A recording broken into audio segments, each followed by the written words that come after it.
Discovery.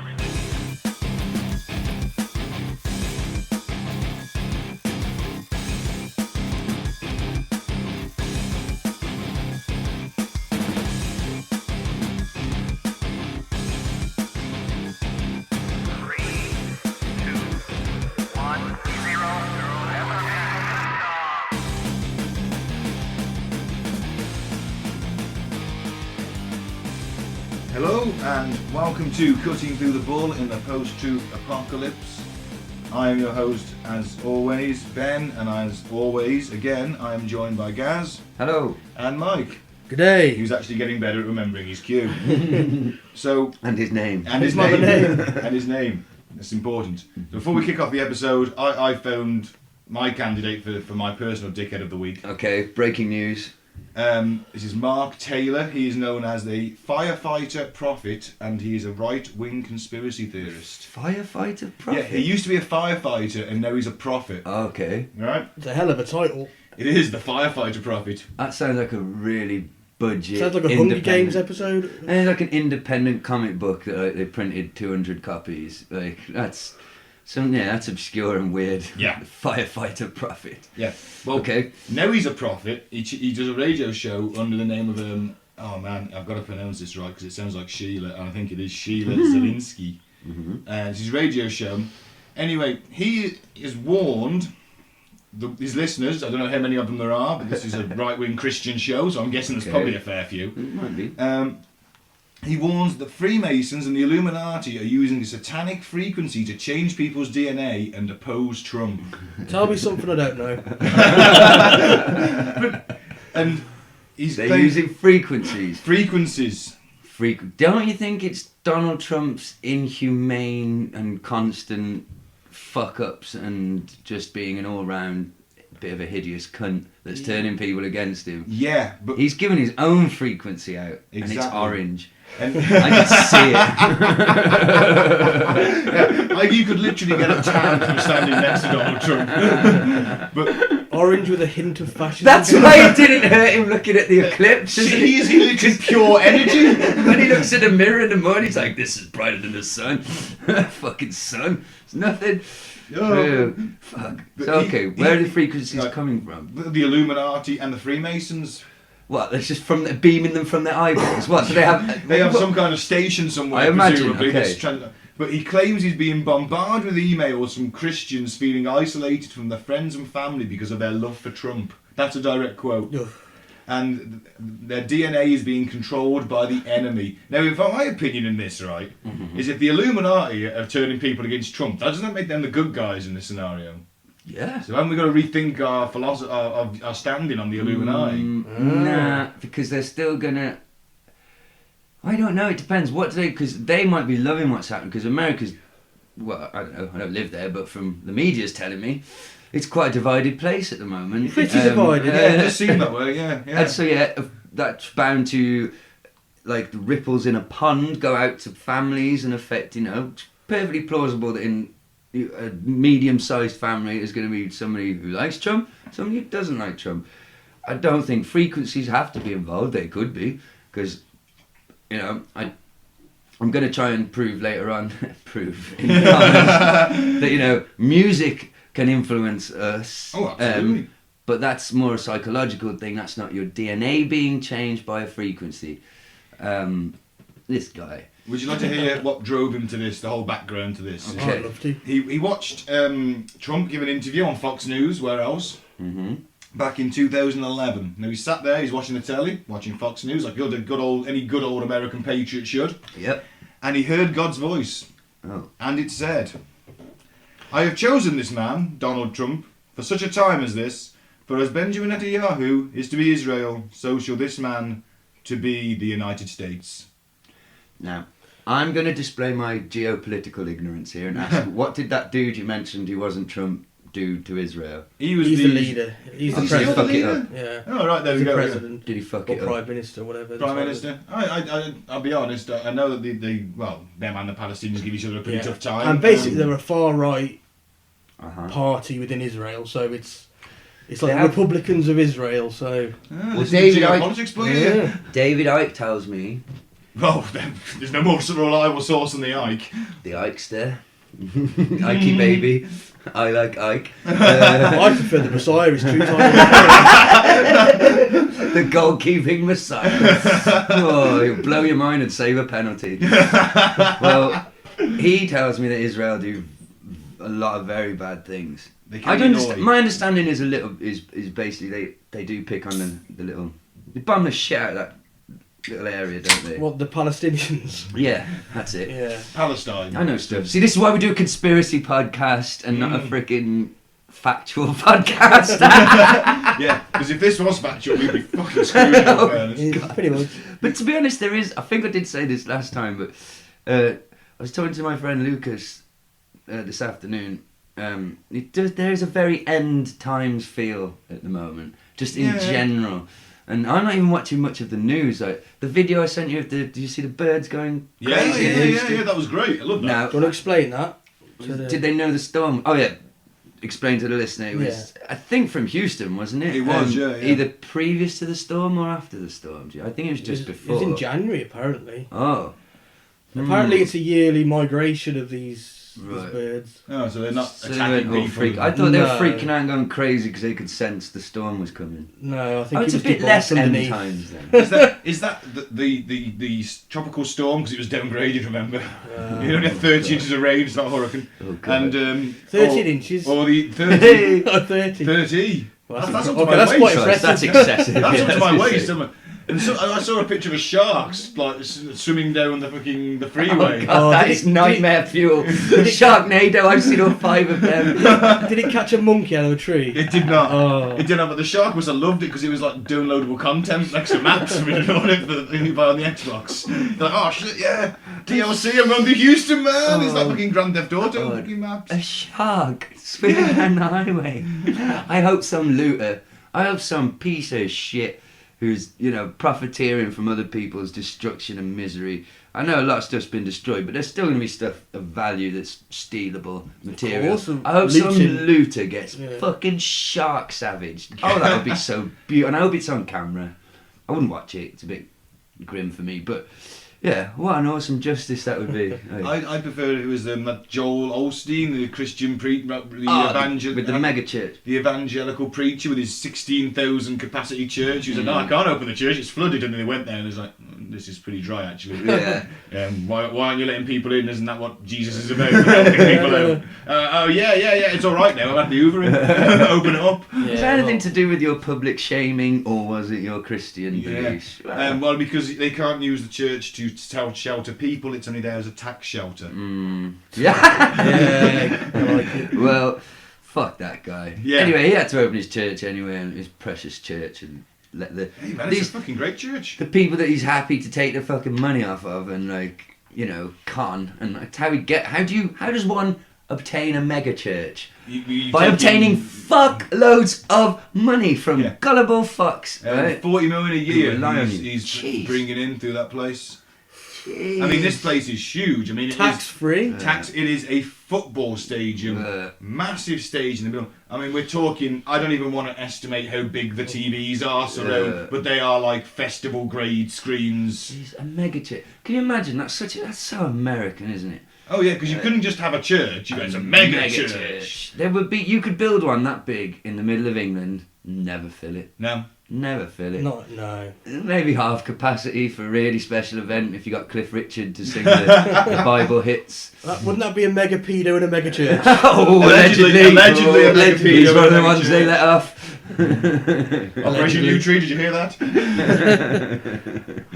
So yeah, well, I had a brief news story before we get into our main subject.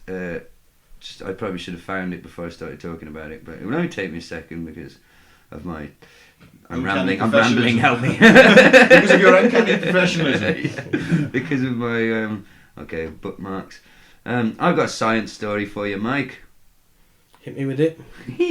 I think. Okay, loading. God, this is amazing radio.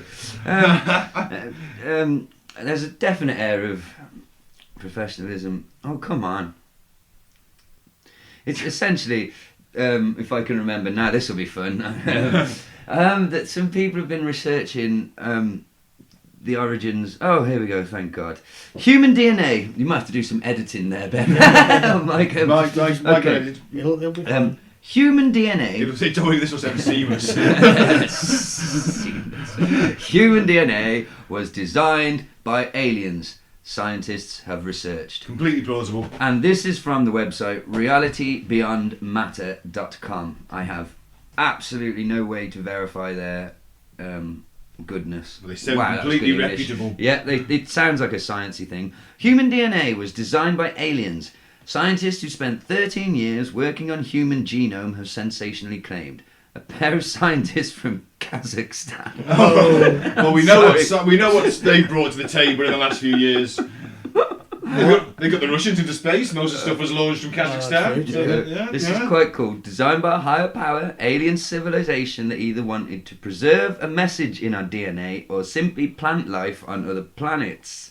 Maxim A. Makukov, I'm going to go with that. Yeah, I like that. Of the Fesekhnov Astrophysical Institute, which sounds like a real place. Yeah. Vladimir I. Sherbak from the Al-Farabi Kazakh National University spent 13 years working for the Human Genome Project, a mission that hoped to map out human DNA. Their conclusion was that humans were designed by a higher power. Try it again. A higher power with a set of arithmetic patterns and ideographic symbolic language encoded into our DNA. They believe that 90% of non-coding sequences in human DNA are genetic code from alien life forms. Well, yeah, perfectly plausible. Go with that. I'm sold. I'm sold. If the Kazakhstanis are saying it, I'm At the forefront of technology and thinking. Oh, this is the cool bit. They state that the sudden boom in evolution experienced on Earth billions of years ago is a sign of something happening on a higher level that we are not aware of, and that mathematical code in our DNA cannot explain evolution. Nibiru. Oh man. Alien seeding. Kazakhstan. The Anunnaki. Shit. Gold moon. So our choices are get burned in a massive nuclear fireball or mine gold for the Anunnaki. This is where we're heading at in the next sort of 6 months. It's a bleak future. It's not looking good. Well, hey, on the bright side, until then we just smoke and drink as much as we can. If I don't get to see the end of Game of Thrones, I'm going to be seriously pissed Oh, off. you've got to wait another year for that stuff, haven't you? Maybe 2, but Oh God. either way, if I don't get to see the end of that, See, this is why I if just them watched... Anunnaki come down and say, right, we can't, you're going to mine the gold, but we are going to continue Game of Thrones, I'll probably be slightly less pissed off. That could be a reward, because you can't be a 24-hour slave. We're literally incapable. We will have to sleep at some point, and maybe they'll let us have television. Maybe. In between the propaganda broadcasts. Well, A happy the television slave? will be the propaganda. A happy slave is a now. productive Exactly. slave. Okay, so yes, 1 episode of Game of Thrones, 19 hours of backbreaking labour under the gun, the threat of a gunshot, Under the and laser beating. gun. Laser gun, yeah, laser gun that will probably melt your DNA from the inside out, but leave your consciousness able to experience yourself melting. As long as I can watch Game of Thrones. That doesn't sound pleasant at all. No. I was going to say. No. Sounds like it sucks, doesn't it? I wish we had better news. So yeah, that was News Corner or Science Corner or whatever the hell. So yeah, frequencies. Trump. We hate Trump because of frequencies and Not the fact he's just a dickhead. yeah, not the fact he's a dickhead. And your DNA came from aliens. Which is now being altered by the frequencies. Yes, and the man from Kazakhstan said so. So Cutting edge. cutting edge. So shall we get into our main meat of the week? Is we're going to talk about the 27 Club and general musical conspiracies and just dodgy goings on in and around music, because the thing with rock stars is they're very they're so wild and romantic and out there and unknowable and untouchable to us that there's lots of myth and legend surrounding them and you know so we're going to try and get to the bottom of the fact. Do the Illuminati and the CIA, are musicians puppets of the Illuminati? Do they then get killed off when they outstay their welcome, or do they just tend to be daft, drunk and near swimming pools? I'd go for the latter. Well, we shall see. We'll get there. I mean, so, it's a lot to control an entire industry, right? I mean, and you've Well, always no, got no. your rebels. I mean, how do you explain Rage Against the Machine in that scenario? yeah, but you see, they can't control the whole thing. No. They control popular. They control, No. because you got to remember, the three of us sitting here are all into alternative music. We don't Yeah. listen to the top four. We don't listen. Regular Thank people. God. I hate to break it to you guys. What? No, but regular normies. They're constantly being bombarded with the top 40 at work, in the car, wherever they go. Some choose to be bombarded by it. What? So yeah, I know. So they're receiving a different message than us, than what we're listening to is giving us. But we'll get there. Can we? Because we're going to go through some weird shit in music, and I think, can we start with everybody's favourite moonwalking monster? Wacko, hands off my child, Jacko. You mean Michael come and sleep in my bed and then chisel the spunk off this Macaulay Culkin face mask? I Jackson. was just going to say, are you a fan, Ben? No. No, Mike? No. I'm going to admit to liking a couple of songs. Oh, Won't call myself a songs fan. are fine. but- Thriller's yeah. alright. I've got nothing Yeah. against that. There's Okay. probably another one that's alright as Yeah, well. some of his earlier stuff with the Jackson 5. Jackson 5. No, I don't do the Jackson 5. That's I don't bullshit. know. I like the Jackson 5. I But, can't be doing with it. So I deplore it. I've got two little stories, or it could be completely factual, around Michael Jackson. I watched a really interesting interview with him. It was around a period, I don't know what exact year, but How black was he? well, do you remember a period where he was extremely white? Yeah. He had the long hair and a ponytail. He'd had a bit of a nose job, but he was still a fairly handsome, normal-looking. Sort of early 90s, mid 90s. Yeah, very early, like still a bit of a heartthrob. Wasn't a recluse. Not looking Yeah, like sorry. Skeletor. Didn't or look like a brother. fucking monster from hell. He looked like the world's most famous pop star. Yes, it was strange that he was quite that white. Yeah. This interview was fascinating. He was accepting some sort of award, and he was openly ripping into his music company at the time, Sony BMG, and he was talking about how they owned him and they wanted to own his soul, and they sort of had him over a barrel and they wanted one more album out of him, and he's like, well, I've been a very smart businessman. And he's like, they've got their album, it's a compilation, and I'm leaving. And he's like, I've generated billions of dollars for them, Yeah. but they still want to control me and as if they own me. And he's calling the guy by the name, CEO, calling him a devil. He's Wow. a devil. And he said, but I've been very smart. I'm leaving, they've got their album, but I'm leaving owning half of Sony. Hey? Somehow bought out his own, I don't know, but that's what he said. Okay. I own half of them and I'm leaving them. But you can't do that to the devil. The Exactly. devil's smarter than Michael Jackson. So, then, things really started to go quite wrong for Michael Jackson. They did. And you know what I mean? I'm not fucking Columbo. One more thing. It's perfectly plausible that They fucked him. Yeah. I think they Well, they went can to do it to town. anybody.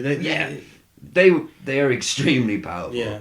Companies. If you control the narrative, you control what people think. So they destroyed him publicly, which Yeah. obviously would mess with you psychologically, which might explain the plastic surgery, because he never actually got charged, did he? I don't want to get into He too went to- because he I went don't to really court know. He twice settled about out of it. court. He settled Ah. out. You don't pay. I mean, he paid like $10 million for each settlement, who were brothers as well, with the family having decided their first child was allegedly molested, then sent in his younger brother to go and be allegedly molested, which is great parenting. Yeah. But they ended up with $20 million. Yeah. And I think you don't pay out $20 million if you haven't done something wrong. You let Yeah. the courts decide. Yeah, but then also, Mm. do you want your Your name the dragged to the the mud. shame and the No, I It's want my easier name to just be to- bloody cleared instead Yeah. of paying out of Yeah, I court. know. but it you've doesn't got the look like money that, to does make it? it disappear.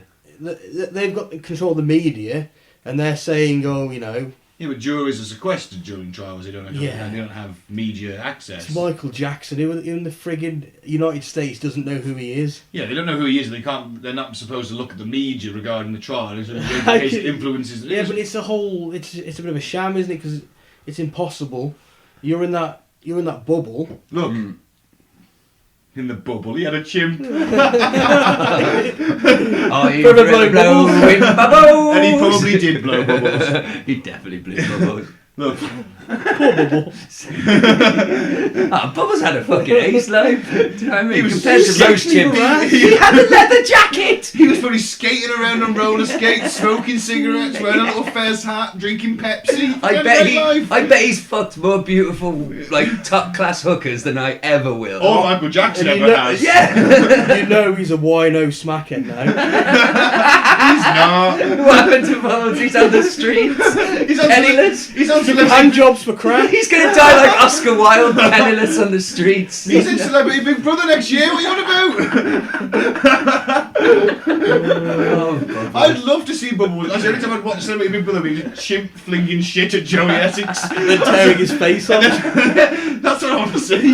That's television.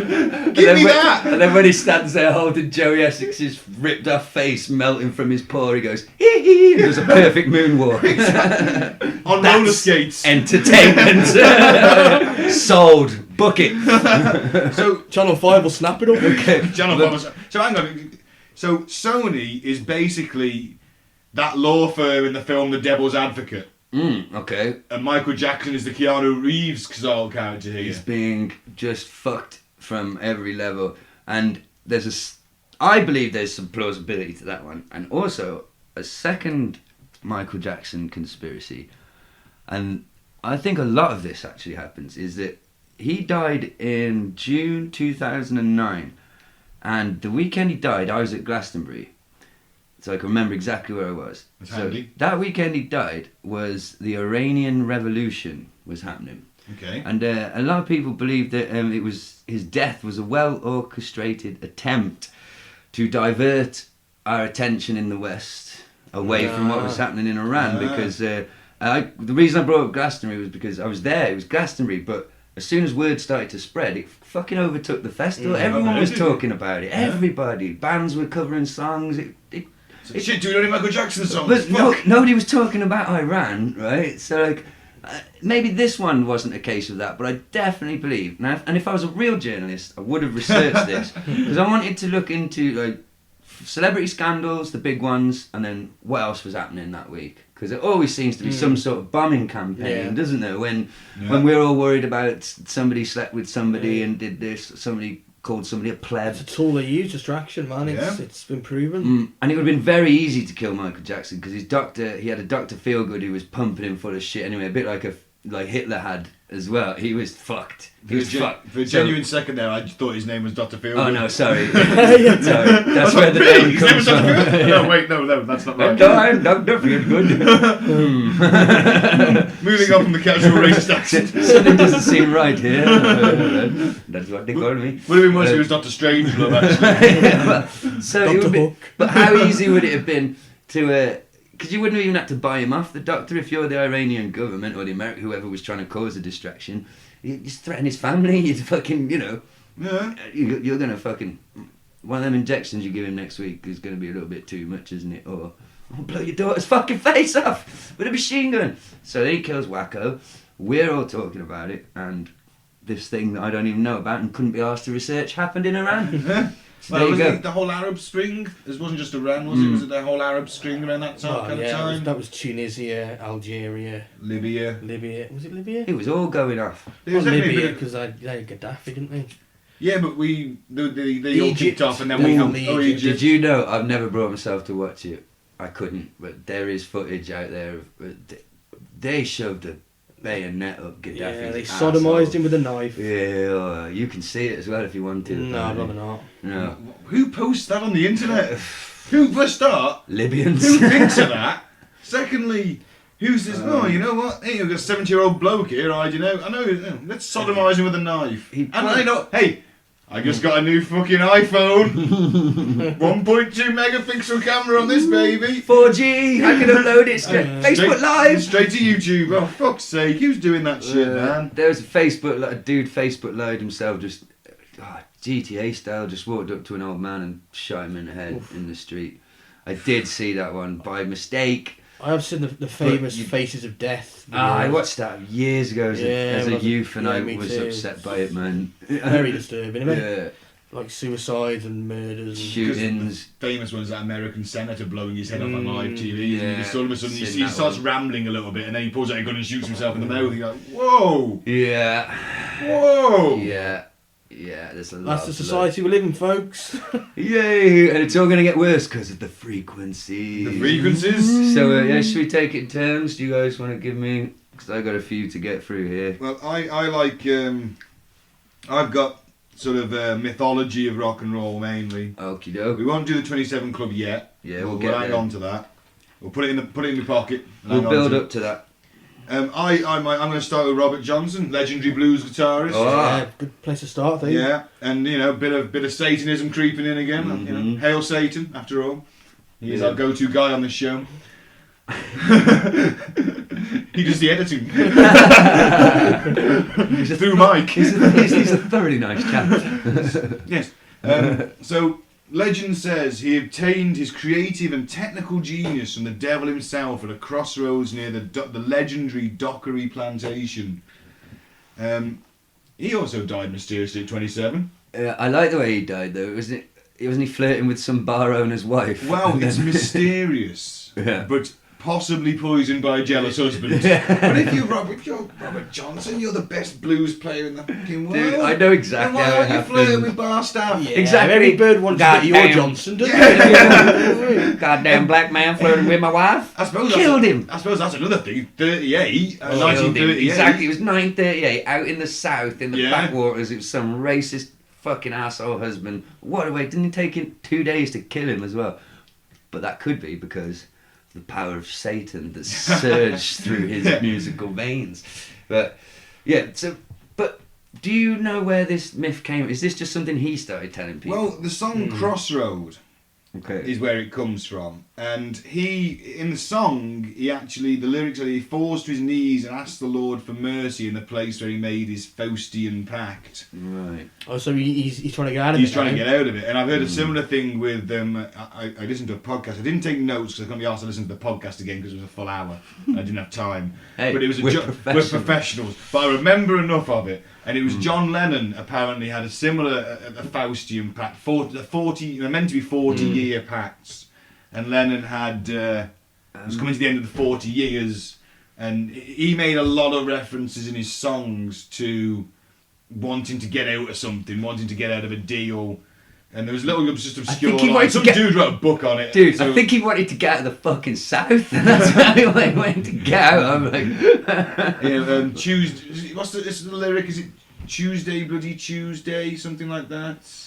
Sunday Bloody Sunday, I've heard. I've never No. heard Tuesday Bloody Tuesday. No, it's a lyric in a John Oh, no. Lennon song, and it's like he was actually shot in the UK time. It was Tuesday. I've heard lots of morning. things with all that, yeah. And Look, it's this- Catcher in the Rye, and then we just go down a rabbit but hole. this with that Robert shit. Johnson though was very influential to that generation. Oh, and everybody has some kind of. he's kind of the beginnings of rock and roll, in my Yeah. understanding of.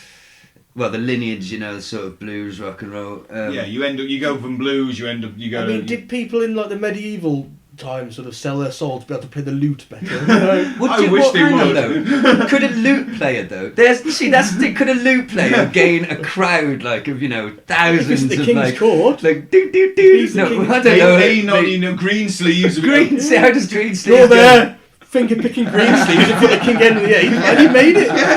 You're there. You're not getting your head get cut off in the morning. You ain't. The having problem that. is though, you can't fuck all your groupies because of syphilis or killing Yeah, you. it doesn't matter. You. Lute players die just drop like flies. But hey, what a couple of years they had. They burn very bright but very brief. But the song Crossroads, It's a really good point though. They- Rockstar lute players. they live their lives like a candle in the wind. Oh man. That's kind of topical. Oh jeez. But the Crossroads song has then got lots of weird coincidences about it. You start with Clapton covered the song in Cream, or certainly had the Crossroads song, and his son tragically in 1991 fell through the open window. Didn't he? So there's a lot of bad luck. 1969, the Allman Brothers covered Crossroads, released it on the massive 1971 live album Live at the Fillmore East. Right. A few weeks later, Duane Allman was killed on his bike after a lumber truck suddenly stopped. Right? I can keep going. Mid-70s, Leonard Skinner adopted Crossroads into their live act, and in 1977, 3 members of the band were killed in a plane crash. Holy shit. So there's a lot of bad luck associated with covering that song. Don't cover it. Don't cover it. I'm never going to cover it. In fact, I'm never going to I don't play know it this again. song. I listened to it earlier, to be fair. I don't know it. Can we sing it now? I'm fucking concerned. I listened to it earlier. How about, I'm sure there's a horrific boy band called Blazing Squad. Oh, please tell me they covered it. No, they did a cover of a song called Crossroads. Not this one, Oh. but it's called Crossroads. Now, hopefully there's some sort of spiritual manslaughter happens, and they're not like, they didn't directly cover the Crossroads, but by, you know... By association. Yeah, by association they'll get hit by a fucking tree. A tree? I don't know. There has been storms. Yeah. There's been... the guy from Hello, he died in a piece of wood. Did, yeah. Hit him in the Rene? head. Yeah, Rene, yeah. that's how Rene Oh. died. No, he didn't. No, he didn't die. He was injured. Oh, did he go in like a mad coma or something? Something like Fucked that. him He up, was quite didn't it? seriously injured. Yeah. No. You ever seen the final episode of Hello, Hello? It's No. fantastic. Oh, I don't think I have. I used to love that though. It's like The Madonna with the big boobies. You The fallen Madonna with the stupid boobies. woman. Oh man, have I got time to go for the very brief plot synopsis of the last ever episode of Hello, Hello? Come on, man. You clearly want to. It's all content. Oh man, basically, Rene walks. Basically, Gruber, the colonel. Is it Gruber's a lieutenant, the gay lieutenant? Yeah. The colonel Helga. and Helga show up in this Rolls Royce in the little Right. French village, and they're all like been aged. And for some reason, Lieutenant Gruber is married to Helga, and the colonel is his chauffeur. Okay. Gruber made a fortune selling stolen art after the war, and he's looking for the Madonna with the big boobies. Rene walks out the cafe that's still there. It's Gordon Kay just as he is, and they're like, "Oh my God, Rene, you know, what the hell? You haven't aged at all. You're exactly like." And he's like, "Oh no, you're thinking of my adoptive father. I was left on the doorstep here at the cafe." And they took me in and raised me as their own. And then old Rene comes out, and he's in a wheelchair, and he's still got Vicky Michelle pushing him. Yeah. And his wife's now the old woman in the bed with the hearing trumpet. And there's a statue of Rene in the square, and he's like, "Oh, I don't know what happened to the painting. The Resistance must have taken it, or the British had it. I don't know." Rene got a statue. Rene got a statue. He blundered his way through and became I a bet Resistance some hero, didn't he? fucking Antifa fucking twats ripped it down, haven't they?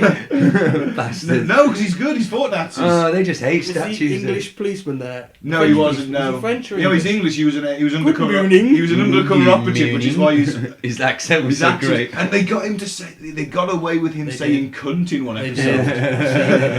And you're like, Alex, I heard that. Did he just say "cunt"? One of my...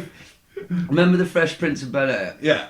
Remember there was an English butler? Yes, in it? yeah. I was watching it one afternoon in the middle of the day, and obviously our swear words aren't swear words in America, and Jeffrey the butler turned to Will and was, "Don't be such a wanker, Will." I was like, spat my Cheerios out, man, like, what the fuck? And so they got away with cunt. But yeah, anyway, Rene then sort of, I think Vicky Michelle leans on the statue's arm and it falls off, and the fallen Madonna with the big boobies is rolled up inside the arm, and he and Vicky Michelle finally elope, even though Rene is 80 at this point. They finally go off and Go on, Rene. Well, You sadly, stupid woman. sadly, the Viagra hadn't been invented, so how long they lasted? Rene didn't need Viagra. No, he didn't actually. He had her. She was the Viagra. Yeah, to be fair, Vicky Michelle back in the day, them stockings, that. Yeah, I didn't like the pygmy woman. The pygmy woman. What was her name? I don't remember actually. Yvette. I don't know. Right. Back Anyway, to sorry. Mimi. Mimi. Yeah, Yeah. Sorry. man. Yeah. Back. Where were we? So, Crossroads. listeners at home, if you never watched the 80s British sitcom Hello, Hello, you there won't know you what go. the fuck we were on about then. And if you've never watched it, then you've lost out. And now we're talking about the soap opera Crossroads. From the Yes. Benny. Penny, maybe he was He was touched a by bat. Satan. Touched by Satan. So, I think what we can agree with Yeah. is that while Satan will give you some power, Mm-hmm. he's not too keen on other people ripping it off. Right. Now, what... There's something romantic about the idea, isn't there? Selling your soul to the devil in exchange for talent and... I'd do it. Well, it's as Because- old as the hills, isn't it? I To- mean, it was the Faustian, the original Faustian Faust. pact. Faust. The damnation of Faust, the Yeah. opera. Don't ask me I've who wrote it, but I have heard it. So. I've seen it in theatre, but Did you have some opera glasses too? The Everyman Theatre in Liverpool. The city of culture Just 'cause time, I dare say. Just because it's called the Everyman Theatre, Yeah. does it make it any less elitist, Mike? Yeah. Oh my God. He's a fucking Illuminati mole. Hey, look, it's not my fault. I'm cultured. Okay. Okay. Yeah. Who's next? Who would like to throw us a rock and roll conspiracy or You got myth? one, Mike? What have we got? What we do now? The Club 27? No, we'll keep going. No, I've with only them. got that, I'm afraid. I thought Well, that was the topic. So you're No our go-to worries. guy on Club 27. Do you want to throw another one I'll again? throw one out here. I've got a few here. This is probably my favourite one. Now, gangster rap, Ooh. of which we're all massive fans. I represent the hang on, which side's the better side? West Side? West side. Yeah, I'm talking about the East Side. I'm from East the End. I'm from the side that won. Yeah. Yeah. Well, gangster rap was not necessarily invented, but it was pushed so prominently and allowed to dominate the music industry in order to glorify drug dealing and violence.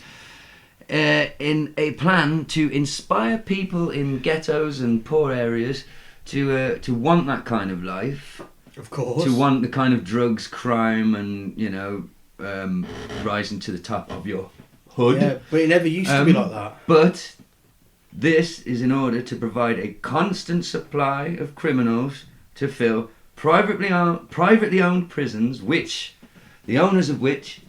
Okay. We need some backstory here. We need to back up a little bit. A bit of backstory before I explain the Illuminati. It might not even be the Illuminati, but some very rich people and their control and hold over the music industry and what they... Basically, the big three labels, Sony BMG, Universal Music Group and Warner Music Group. And they dominate the vast majority of the music market. All the tiny little niche labels and specialist labels that you know and that you think are independent, they're not. Follow them back and they're owned. Just keep following the parent company, back and back. Subdivisions. They're all subsidiaries of the big three. Now, these record companies, this all comes from an anonymous letter that was sent to a rap music sort of website. Well, an few anonymous years letter ago. has to be trusted. Well, a few years You always ago. trust an anonymous letter. It was a really good letter.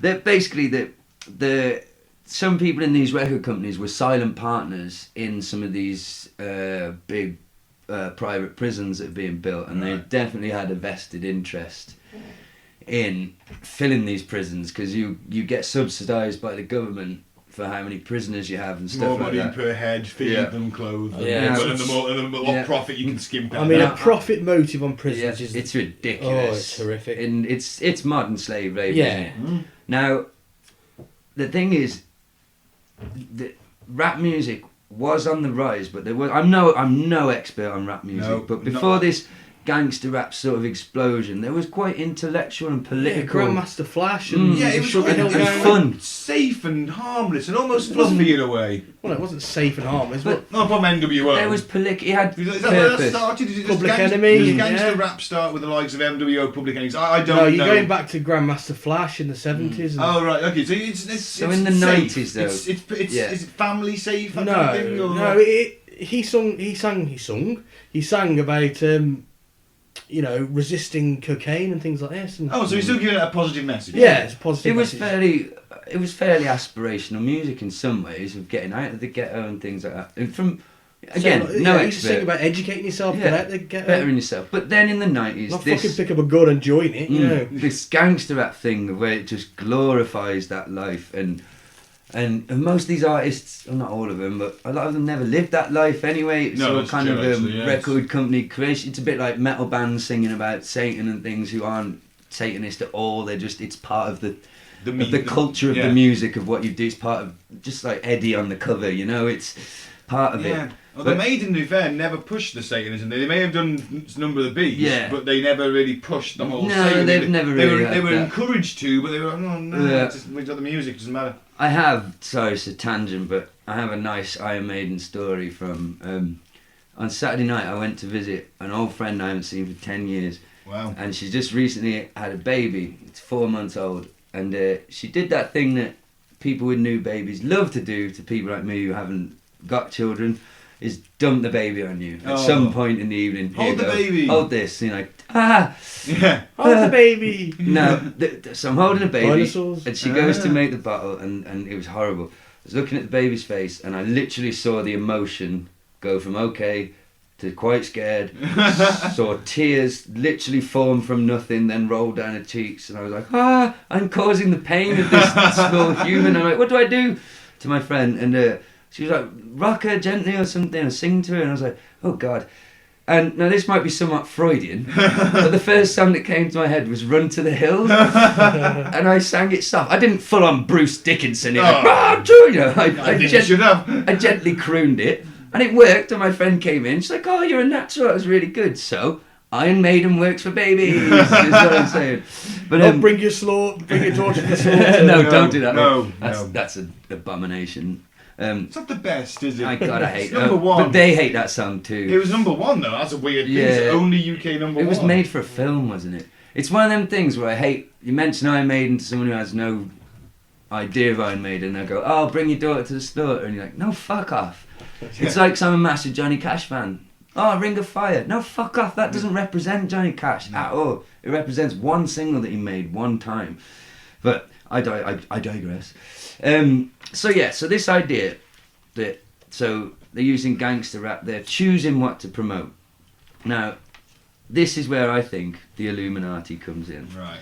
Because we do know scientifically the music has measurable effects Absolutely. on the human mind. Yeah. And on our mood. You know, we know that from our own experience. Like, you could profoundly change your mood with the right combination of melody and words. For some reason, there's something primal about it, something that we understand as a baby in the womb. Well, you know, like, if you go on the string theory, strings, reverberate frequency. Is it a wave? Is it a frequency? And it goes back to a shaman banging a stick on a hollow log. Yeah, and they say that the first word of God was Om.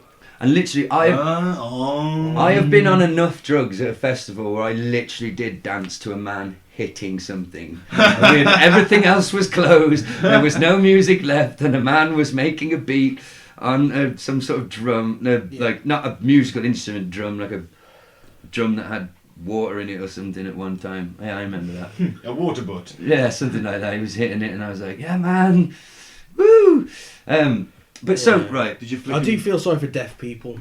I've got to say. But can they feel it though? Do you think? They feel the vibrations. Yeah, but is it the same? And like, you must. I've only met a couple, but have you ever met someone who says to you, "Oh, I don't really listen to music"? Yeah. What the fuck is I the just deal listen with to what's them on the people? radio. I've heard people who are even, I'm not really into music. What? Yeah. You're sociopath. Honestly, your alarm bell should ringing if somebody. Yeah, but if they're bombarded with all that pop shit and they don't know about the, or they No. don't, maybe. But the conspiracy is: are the world's most popular artists part of the Illuminati and either controlled or owned by them, or even high up members themselves? Does this explain that triangle shit that loads of That's people going do? on now. I've got an explanation for that because I've got a list here. This will show how fucking cool we are, guys. Alright, okay. How many of these guys have you got on your playlist? Jay-Z, No. Kanye West, No. Akon, Shakira, and many No. more have all in recent in recent years used Illuminati symbolism in their videos and photo shoots, lyrics. Some, and I've put people in quotes for some reason in my notes. Some people believe this to be evidence that they are part of the New World Order and sold their souls to the devil. Literally, the most common symbol these artists have been using recently Pyramids is to and put your eyes. hands over your eye to make a pyramid to create the all-seeing eye. Yeah. But why would such a secretive organisation be so in our faces? And I'll using tell you it? what. A more realistic theory, though. Sorry to get all real. Can I just put in Go before on you then, go on that? butt main in. one? I just want to say the pyramids and eyes are fucking everywhere. Yeah, Yeah. it's just in the It's beyond a zeitgeist. joke, It's though. trendy. It's trendy. I've got a little a more realistic theory for the prevalence, because this is all rap music. Akon, Jay-Z. This is all rap, urban, whatever it's called these good days. point. So the prevalence of Illuminati imagery in rap music which is actually the most popular music in the world at the moment. Really? Could be the need for oppressed people, and i.e. black people in America, to have a bogeyman to blame. You know? Yeah. For keeping us down, when reality it's white guys passing legislation on law and, you know, like damaging communities by closing things down and, you know, that type of thing. But they need a bogeyman. And also, this is a theory I came is that the all-seeing eye is on the US dollar. Yes, it is, yeah. These yeah. guys are making fuck tons of money, and they came from poverty, a lot of them. Yeah. Are they not just showing off about having... Is it not about money? Why read that? No, yeah, that could make sense. The whole all about the Benjamins Yeah. thing. Is like you say, it's all about a $20 bill. Yeah. Or whatever the hell a Benjamin Franklin's on. And if, Well, they could be just announcing that they're in this. but if No, you're because in the it's- Illuminati, you're not going to be... They're not going to put up with you. If you're Jay-Z, who is, I guess, you could say the most popular artist in the world One at the of them. moment. He's one of your guys in Illuminati. You're working together. He's agreeing to release the music you want him to release to influence and control and help with the whole keeping us docile. He's in on the whole thing, him and Ike. You know, are you going to be happy with him then walking out on stage in front of a massive all-seeing eye and doing all this symbol with his hands, and you're going to be like, Jay, come here. What Are are we you doing? fucking you're in the fucking club. It's secret. You don't go off. You don't every photo shoot. Get that fucking hand, get that triangle off your face, you prick. I'll fucking suicide you in a minute. You But what if they're fucking preparing us for a new religion and that's going to be the icon? It's to fight the aliens, Well, you what know. They're going to say, look, we've got alien technology, join us.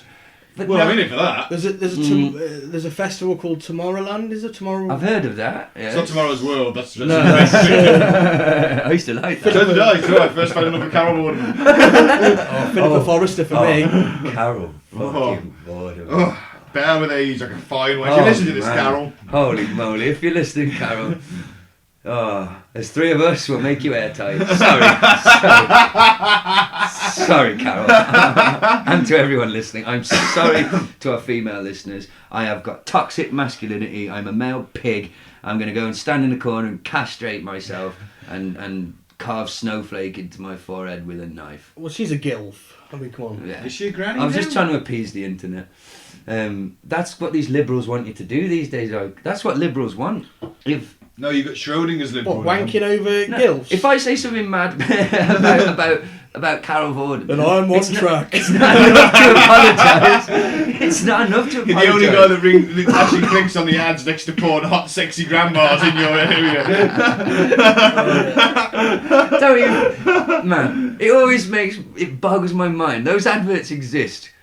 Enough people click on them for them to Yeah. fucking exist.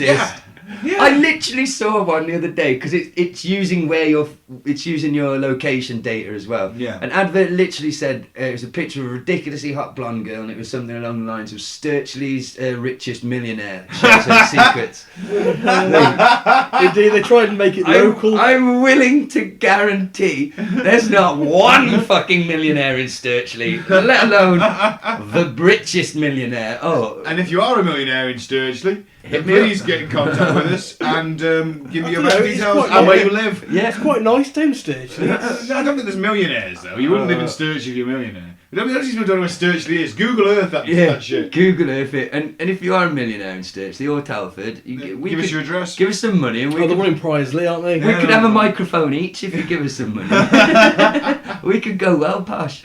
We could have ones that hang from the roof. Ooh. So basically, but I do think, because let's look at this. We're going to sound a little bit like old men now, but do you agree that if you watch a music video of a pop star from today, Mm-hmm. that to our eyes it's basically pornography? It's so much more graphic and explicit Yeah. than it was. It makes things that we had 20 years ago look so tame, and I know that's the nature of progress, but what they do No. there, things are becoming. I'm not accepting that's the nature of progress. I mean, it's going in a direction on purpose. Well, Isn't it? look, you can pretty trace all of that back to about 20 years ago, which is probably Britney Spears' "One More Time," Hit Me Baby, where she was the schoolgirl. Yeah. That's. But what are they And doing? What- you'd argue that's the start of this whole. I mean, barring Whitesnake's fantastic video with a chick dancing on the hood of the car, But that's rock and roll. You can do that. But are they Popular culture's different. Are they dumbing down the youth Yeah. by drilling them with the message that sex and status are all that matters? Mm-hmm. Why would they do this? That's what they're peddling. How do they benefit from a more morally corrupt society? That's because I believe they are. I do definitely think. I see what my friends' kids. The lyrical content. They listen to a lot of grime. The guy who I do the store with, and I think if their dad could understand the lyrics, they would never be allowed to listen to it. Because I'm listening quite closely and going, holy fuck! It's literally like gangster rap, but British, in British accents, and they've got a whole language that they use that and it's all about being a roadman. You know what one of those is? A roadman is those young guys that you see with a man bag, gloves, a hat. They sell drugs on the street. I've got a man bag. Yeah, but no, you know the type. You know the type. The little square Adidas one. Oh yeah, mine's bigger than that. It'll be over like his shoulder like that. He'll have gloves on in summer, a tracksuit. He'll have a knife on him. Fuck me. I'm never going out again. That's a roadman. They're everywhere. That's and they're starting at age. They're everywhere, man. 8, 9, 10. Man. But they're all listening to this grime, and they're all thinking it's cool as fuck to sell drugs, and sex status. But what do the Illuminati get from this? Are we more docile then? Is the next generation just getting dumbed down? Well, yeah, look at the lyrics that we listen to, man. It's all about looking to be who you want to be and attacking the status quo and raising issues about war, poverty. I quite like to attack status quo in all fairness. I fucking hate status quo. Oh man, I watched them play at Glastonbury. I don't care. It was fucking great. They know 3 chords. It was all my favourite It's the bands. same 3 chords in every song. They don't. At least they don't pretend. No, they don't. But they've got no right to be on any stage other than the fucking lamb and flag down the road. I could get They you. have no right. I could get you a certain level of drunk, and you'd fucking love status quo. No. Come on. No. 4,500 times. Whatever you want to do, whatever Oh you God, want my to ears do, are bleeding. Whatever you want. Oh, I wish I was deaf. I wish I was deaf. Oh, them and UB40. Can't fucking stand them. I'll tolerate reggae to a point, right? I will tolerate reggae to a point. Not white man. It is all the same fucking riff since Bob Marley. No one has moved that bloody genre on. It's all the same riff. The only original guy was Bob. He's having a rant. Right, and I'm sorry, there's only one thing worse to me than reggae, and that is white boy reggae, which is just shit, right? Well, You're would a you brummie, rather have fuck off. I don't reggae? care about your red wine, you can suck my nuts. Would you want to have reggae or Nicki Minaj? Do I get to look at Reggae Nicki every Minaj? time. No, well, okay, yeah. If that's the only two choices, we're in the bunker and we forgot to bring our music, and there's a choice of Nicki Minaj or UB40. Then at that point, I'm walking out into the rad wastes. I'm going for a walk, gentlemen. I may be some time, and I will just go. I may come back half lobster. Which will be a bonus. to Mike's point though previously about the sort of music we listen to being lefty. Well, we're not that lefty, but alternative. No, because you've got Schrodinger's lefty now. Oh, what's a Schrodinger's lefty? Schrodinger's lefty is an annoying, whiny little snowflake who's also a violent thug that beats up Nazis at the weekend. Fuck, that really almost describes. I'm beating up a Nazi for a while, but oh, Jesus. Well, right. Where was I? Our music, the music we would listen to, our generation. Is inspiring a bit more rebellion, like you're saying. There is fucking evidence of government agencies trying to suppress musical acts, specifically in the 60s. Well, of course, because the Rolling Stones and the Who were banned from going to America for a while. Yes, they tried. They set up the youth. They set up this. There's a bit of a conspiracy. Did they plan? They worked together with MI5, the FBI, to plant drugs, to do a drugs bust on the old Stones. That wouldn't be hard though, in fairness. To prevent them coming to America for a tour. But my favourite part of that story is Marianne Faithfull was found rolled up in a carpet with a Mars bar in her vagina. That's how they found her during the bust. Now, I don't know if they just put that in the papers to try and make them... Because I think that sounds like MI5 trying to think of... hey, let's think of something really bloody rotten. And we found them, we'll put it in the papers, and they'll never sell another bloody record. What's the worst thing you can think of, Jeffrey? Debauchery, think debauchery. Mars bar, in the fanny. Yeah. But instead, everybody heard that and was like, oh, those guys fucking rule! Yeah. Hey, what? Was it a battered Mars bar? It was when they'd finished. It was a splattered Mars bar. Yeah. Woo. So, but they weren't doing the dark chocolate ones back then. She invented it, man. So what a party that must have been. Oh, Wake up in the morning, Megan Vale's rolled up naked in a carpet with a Mars bar stuck inside. You're like, what the fuck did we do last night? This is awesome. Do we just want to check that we're still live? We're live. Fuck you, CIA. But see, so they used to try and suppress them in the 60s, but have they sort of decided that it's better, you know, a case of if you can't beat them, join them? And whereas now, instead of trying to suppress musical acts, they just promote the fuck and help the ones that they think will give us the message they want to give us. And let's face it, like, you know, we can go and see a band, you know, like, well, I'm wearing an Iron Maiden t-shirt now, I love them. We could probably go and, well, I saw them at Download last year. How many people do you think was, you know, 80,000? Yeah, something like that, maybe a bit more for one day tickets, you know. But that is a band that is only popular to its fans, isn't it? And to that, so even in that scene, Iron Maiden aren't everybody's. No, I'm not a major Maiden fan, so but I do see, and they were awesome. You do see, I mean, I was at Download this year, Maiden weren't playing, I had a Maiden t-shirt on, you met a Maiden t-shirt you did see, I'd argue 2 in 10, so, and they weren't even on that weekend. So they managed this without using the apparatus of the mainstream. They don't get radio play. But what my point, I guess I'm trying to make is we're a small but vocal group, really, in the grand, when you look at how many people buy fucking Jay-Z records, for example, or bloody Bieber, for God's sake. There's a tool of Satan, if ever I fucking seen one. Apparently he's found Jesus now, though, giving up music, so yay, Jesus has finally done something good for us. I might pull my punches next time I play Jesus, but I'll be, alright, good one on Beebs, by the way.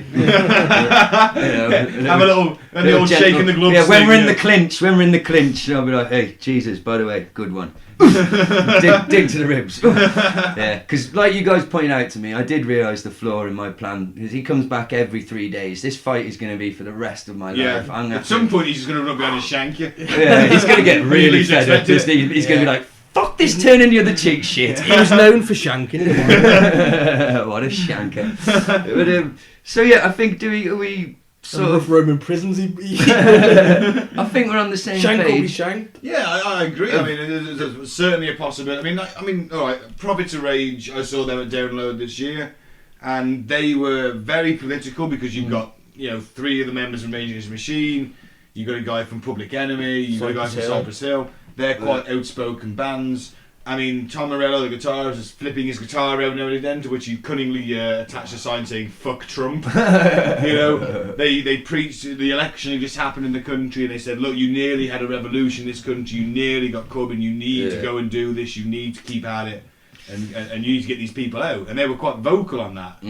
Whereas Rihanna's lyrics are literally work, work, work, work, work. That's a song. That counts. Yeah. And that's downloaded 12 gazillion billion times. I mean, what was when Beck won that Grammy instead of Beyonce? And who was it stormed the stage? Was it Kanye? Jay-Z, wasn't it? Something. No, this is Kanye. No, Kanye did it to Taylor Swift. He knocked her out of the way and was like, Beyonce should have won this. No, it was Beck. It was definitely Beck. Did he do it to him? And he won this Grammy. He's like, and someone, no offense to Beck, but Beyonce should have won this. She sold the most records. And it's like, you have like 100 people working on that fucking album, Beyonce, writing your lyrics, which are shit because it's just all like you say. That's Rihanna's, but she ain't much better. Let's face it. You shake your ass for a bit, you sell some records. Beck's fucking writing the damn songs. He's playing the majority of the instruments. He's not signed to a major label. He didn't sell his soul. But he won that Grammy off the hard work, not because he's an Illuminati stooge. Yeah, you see, that's the difference. But like then again, how do you explain the how do you explain the popularity of something like Bieber? Well, Are we just too old? It's not aimed at us. Well, that's the first thing to that's not say. aimed Music at us. is not made for us. That's the first thing to state. But fuck, I don't know. Like, It's marketed, it's pushed, it's deliberate. it's chosen. Like I said, these 3 companies. So that's a small board of people. So what is listened to by the whole world is controlled by, I'm guessing, white, small group rich of white, men. rich, very rich fucking Possibly men Jewish. who knew that Oh my God, knew that sex sells. Am I gonna punch Don't a give Nazi? They Am I gonna don't punch give a a Nazi? shit what effect that's having on your children. The sexualization of you young people and like the fucking brainwashing of them through this shit that they're watching and listening to. They don't give a fuck about that because they know it fucking sells, and they're sitting on their yachts and all that, and their kids aren't in trouble. They're in great schools and stuff. And these people are whether they're Illuminati or not, they're fucking corporate monsters. They're devils, man. They're in it for money. Michael Jackson was right, and I didn't think I'd be saying that when I started this, but yeah, they are fucking devils, and I do think they're just pumping this shit out, and it can only get more. We're not gonna have a vast Kurt sudden Cobain- cleaning up of music, are we? Kurt It's gonna get Cobain worse. realised he's been used. Yeah, but he also was going to put a big push saying to vote for Bill Clinton amongst the youth. Well, yeah, but it was... Okay. Well, mind you, lesser two evils. Yeah. most of the time. Speaking of politicians and music, then this is a little change of gear, but I did not know about this conspiracy until a few days ago. When you started researching Yes, conspiracies. and the singer of I didn't write the fucking band, My Bloody Valentine, I think. I've the heard singer of them. from him. I'm aware of them. Basically, remember Britpop? Yeah. Britpop was a sanctioned movement promoted by the government, designed to promote patriotism in that generation. Makes sense, And because we were there is cool something Britannia, to do you it. remember? Now It was listen, meant to rival grunge. Listen, there's something to it, because just a few years before Britpop, around 91, Morrissey, one of my favourite singers, don't judge me, he was bottled off stage, vilified and branded a horrific racist who supports skinhead gangs because he dared to drape himself in the Union Jack flag on Really? stage. This is about 91. Wow. Flash forward a couple of years, you've got Noel Gallagher going to the White House to Number 10 and giving a Union Jack guitar to Blair. You've got Jerry Say Halliwell. Tony to you. Tony, sorry, you were saying Tony. He's been knighted by everybody. God. He's Middle East peace envoy. He was Middle East Peace Envoy, and he was Look, also the fucking state of the Middle East. the Philanthropist of the Say the Year. word for me. And he was Save the Children's Patron of the Year. Oh, he fucking Save the children. You didn't save the brown children, did you, Tony? No, they're all there with bits of their faces melting and dripping onto their knees from the fucking dirty Cyclops bombs you babies. sent. Fuck you. But yeah, From all the fucking... depleted uranium shells, Yeah. which Yeah. I may have Fusion. handled a few of. I'm not looking forward to my children.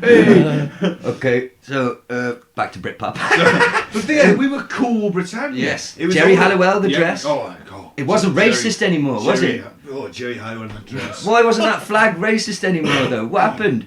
I'm just gonna need 5 minutes. Didn't Princess Diana die about this time? 7 was it? Something like that. Yeah. I'll always remember I was on that day asleep. And what they were basically just trying to get a sort of... It was all a cynical cash grab, really, to like sort of give us some... But things were going well To me, in it the was country to- at the time. yeah, I mean, it was the to- economy was booming. We had great music. It was a good time to be We kicked the alive. Tories out. You Yeah. could stroll. I mean, I could have left a job on Friday and strolled into another on Yeah. Monday. I mean, Got a load. it was actually it was a good time, and I suppose maybe we're looking back at it with rose-tinted glasses a little bit. But we Yeah. didn't have nuclear war banging on our fucking door No. every couple of weeks, It did we? certainly wasn't like The it world is was now. pretty reasonably stable. I mean, Lots of people call the 90s the second summer of love, when the rave scene exploded and yeah. Yeah, I can it was believe that. Happy underground Mondays. ecstasy was spreading for the first time. This was an underground illegal scene, but there was nothing violent or No, dangerous no. about it. The It was, newspapers pushed oh it yeah, down. the kids yeah. they tried to paint it out as absolute I was hell on terrified earth. as a kid. But the guy I do the market with is 10 to maybe 15 years older than me, and he was in his prime at that time. And the stories he tells me of, like, he said, it was just it was just the last great happy time. It was, and interestingly, I was watching the Oasis documentary Supersonic yesterday morning, and Noel talks about this in that in around '96 they played those 2 giant gigs at Nebworth. Yeah. Where like 100,000 people turned up for 2 days running just to see Oasis, and they'd only been around 2 years. Yeah. He said that could never happen again now, because this was before the internet, before the social media. Something could grow just person to person. It could spread, without people, just... I don't know. How much... But with the Facebook, though, everyone's putting their... Get? Yeah, but everyone's putting their spin on everything now. Back then it was just... I don't know, it was... Yeah, it was... I remember Blur Oasis. It was Blur and Oasis. One or the other. That was a kind of a media creation. That was, that yes. whole We should just embrace them both. We should have just embraced them both. Yeah. Why put them against each other? When we're lucky enough to live in the time. We're lucky to be young enough in the time when 2 bands who were pretty good at the time were churning out some good stuff. I was in the Oasis part. I was Oasis. I've got to be honest. Now I prefer Blur. I loved both. I really did. Oasis scared me a little bit when I was at school because I don't know. I just associated some of the the cool lads, older lads who would knock you out maybe if you looked at them wrong. All walked around with Liam Gallagher's hair. Yeah, they had that Manx strut as well. That sort of long arms, shoulders swaying. I was just all a bit intimidated by it all. We watched a Manc guy get robbed at was it Reading or Leeds? Leeds probably. Yeah, it was fun. He came round drunk, wasn't he? Annoying the fuck out of us, singing he was Oasis drunk songs. the entire weekend, and he'd seen Oasis, and they were shit. Oh, no. I watched Oasis. You didn't. I didn't. Because I was an Oasis fan. I'd never seen them, so I went to watch them. I believe it was a choice of them or Lost Prophets on the other stage, and we all know history remembers them. I was at Lost Prophets. Oh, Mike! I hate to say it. Andy dragged me. How do you feel? Oh, you watched a pedo. You watched a monster. Oh man. Mind you, we've all seen Jimmy Savile. There you So, go. Yeah. But We've all seen Animal Hospital. But can you tell what it is yet? Put it away. Drink a beaver. The signs were there all along. But Oasis was shit, and they were actually booed off at the end because they were wank. They were having a They bad played day. a short set. They were supposed to be headlining. The Fun Loving Criminals were on before there, and they were fucking awesome. The Oasis were terrible. This man guy comes back to their little circle of tents just down from us, swigging from a bottle of vodka that's near enough empty, so he's pretty much nailed it all. He fucking nails he tips the bottle back, arches his back, gets every last drop he can out of it, and then he hits the fucking deck. Oh shit! We're like, a bit of peace and quiet. And we're stood there around our little fire. Oh, look at that! And then this dude just like scuttles out the shadows, the glow stick. Fucking runs it over the guy's jeans pockets, has his wallet, fucking gone. Yeah. And you're like, and we just were like, whoa. We saw a crime. Well, he was a cunt anyway. He was a prick, yeah. So he deserved it. Yeah. Sometimes the universe balances out. Yin, yang. Yeah. Some days you're the guy on the floor. Some days you're the guy who ran off with the wallet. Most of the time I'm the guy that ran off with a wallet because I'm the first aider at work. I'd be a terrible first aider. I am. I'd faint at every... Please tell me it's not an actual injury. You're just feeling sick, because anything else, I'm going to fall down. I remember my first aid training, and the trainer was always saying, like, just if somebody's like not being able to breathe, for God's sake, don't stab a pen in their neck, because they'll sue you. See, I can actually. So I can never get that out of my mind. I do know how to put in an emergency tracheotomy. Yeah. I've never done it on anything but a dummy. But in theory, I know how to do it. Yeah, because he taught But us. I couldn't. I'm not allowed to do it at work. Yeah. Even though no, by the way, I'm sounding fucking cool at your first aid training. By the way, I was trained how to put in an emergency tracheotomy, and I can do it with a sucking chest wound. And they're like, yeah, that's great, Ben, but can't use any of that here, mate. I've only got asthma. Just pen at his neck. I've got plenty of pens. Don't stab a pen in my neck. So, I can't help it. It's just a thing. was John Lennon killed by the CIA? No, he was ended by his Faustian pact. Okay. Was that He's guy who not killed dead, him? it's all a conspiracy. Mark Chapman, was he an MK Ultra brainwashed?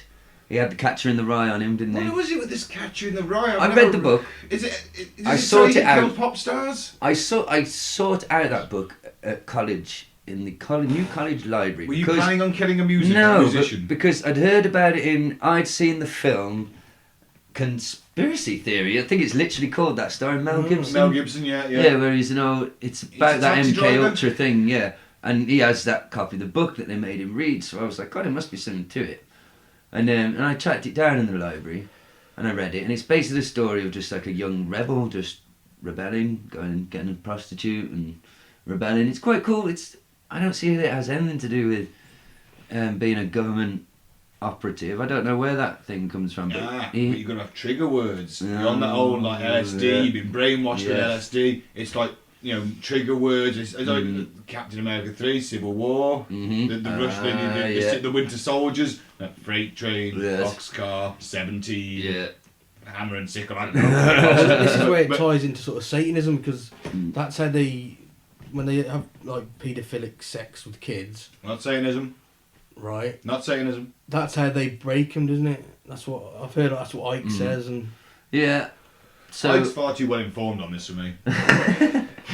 Well, I don't think he's that well informed, because all his fucking quotes are from blokes called my mate Philip. My mate Philip, who took a barbed penis up the arse, but then they went into the priesthood. Yeah, the trauma's meant to sort of make their mind malleable, so you can... And that takes us back to the Operation Pegasus, back on the multiverse episode, which I'm tying in. Continuality. There you go, look at us. Where, they were basically sodomized into having their minds made more, as you say, malleable. And they've been listening to fucking Justin Bieber since they were born, so their fucking brains are like mush anyway. Okay, here's another conspiracy. Did Jimmy Page get his musical talent from the devil, or just ripping off other people's songs? Oh, God damn, you know what? I've got this. No, I don't know. Did he get it from the devil or just plagiarism? Well, he was really into the occult. Yeah, and plagiarism. But do you know what though? I haven't brought myself to listen. There are comparison videos all over YouTube and that, and I'm like, do you know what? I don't want to break the illusion. I've only heard his versions of these riffs. Yeah. They're the monsters of rock. The gods, the Viking gods of filth. Yeah. I don't want to spoil it. A whole lot of love was essentially just for anal sex. I love that song. I want to be your backdoor man. I mean, come on. So was Walk Like an Egyptian.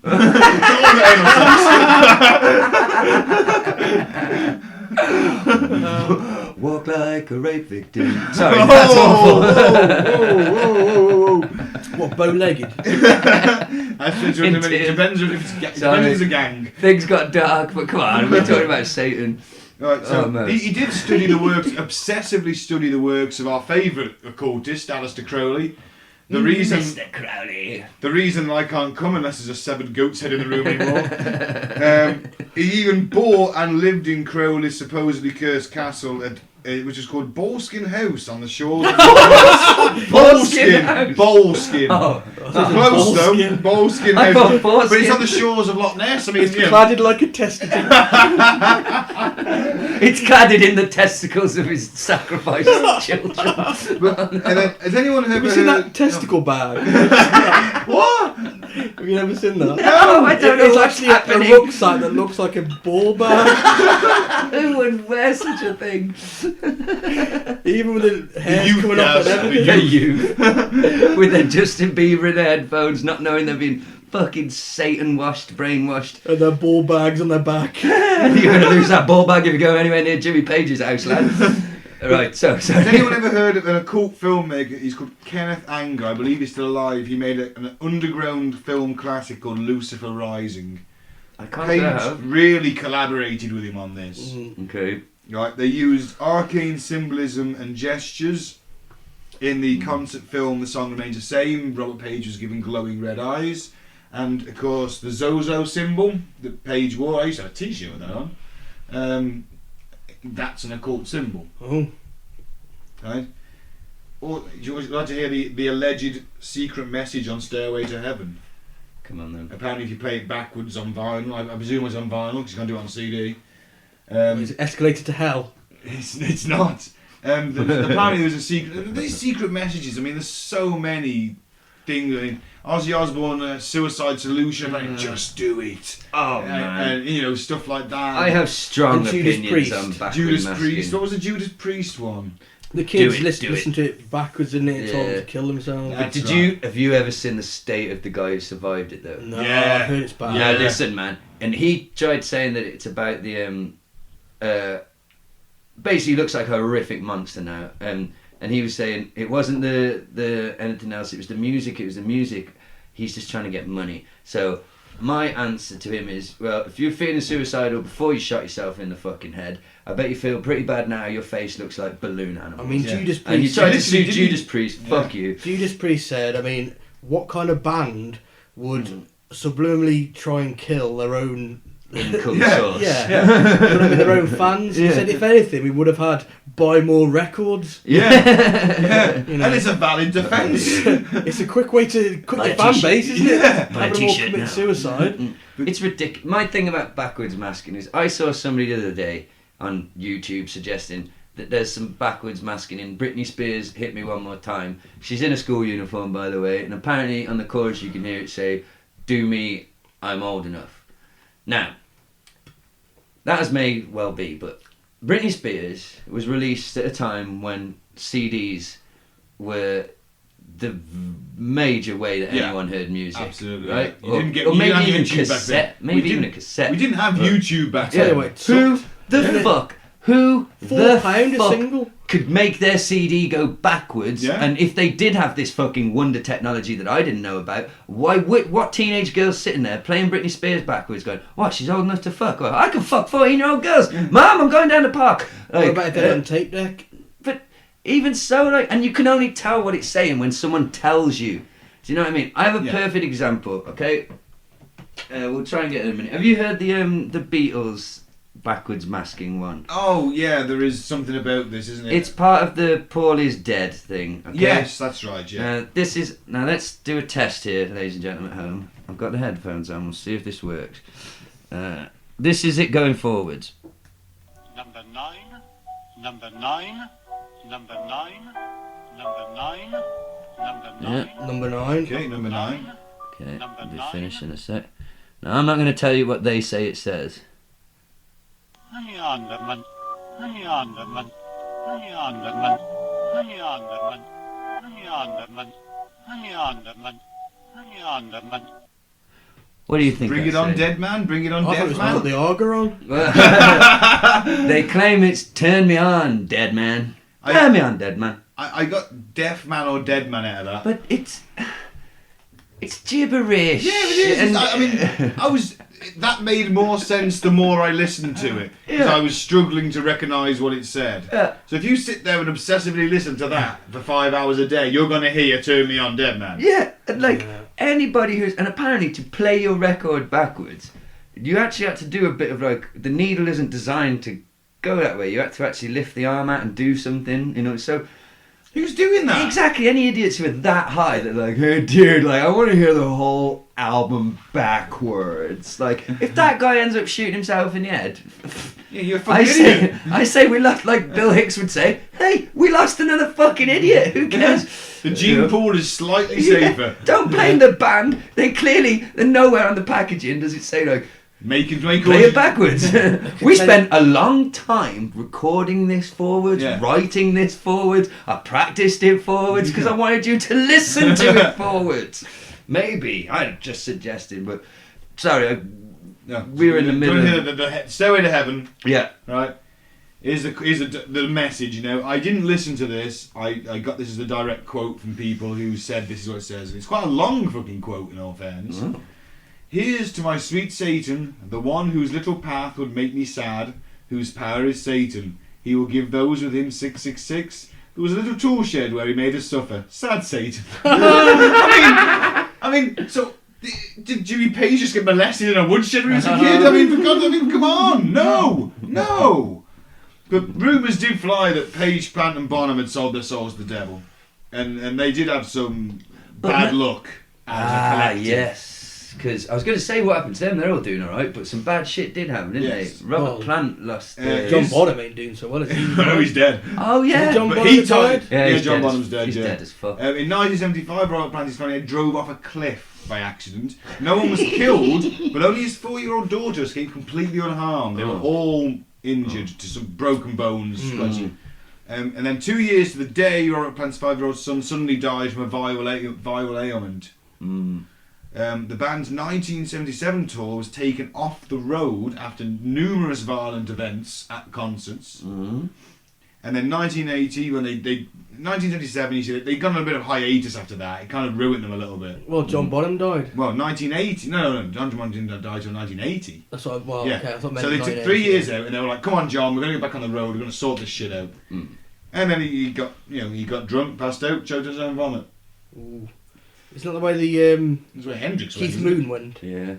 No, Keith Moon. I've got it here because he ties into something later on. Ooh.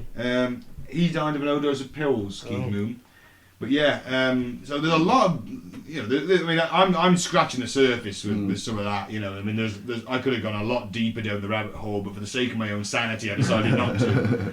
But it's almost like if you dabble with that stuff too much, I mean, I don't believe in any of it. I might say, I might argue that Satanism is a better path than most Christianity because at least you're making yourself a deity rather than something else.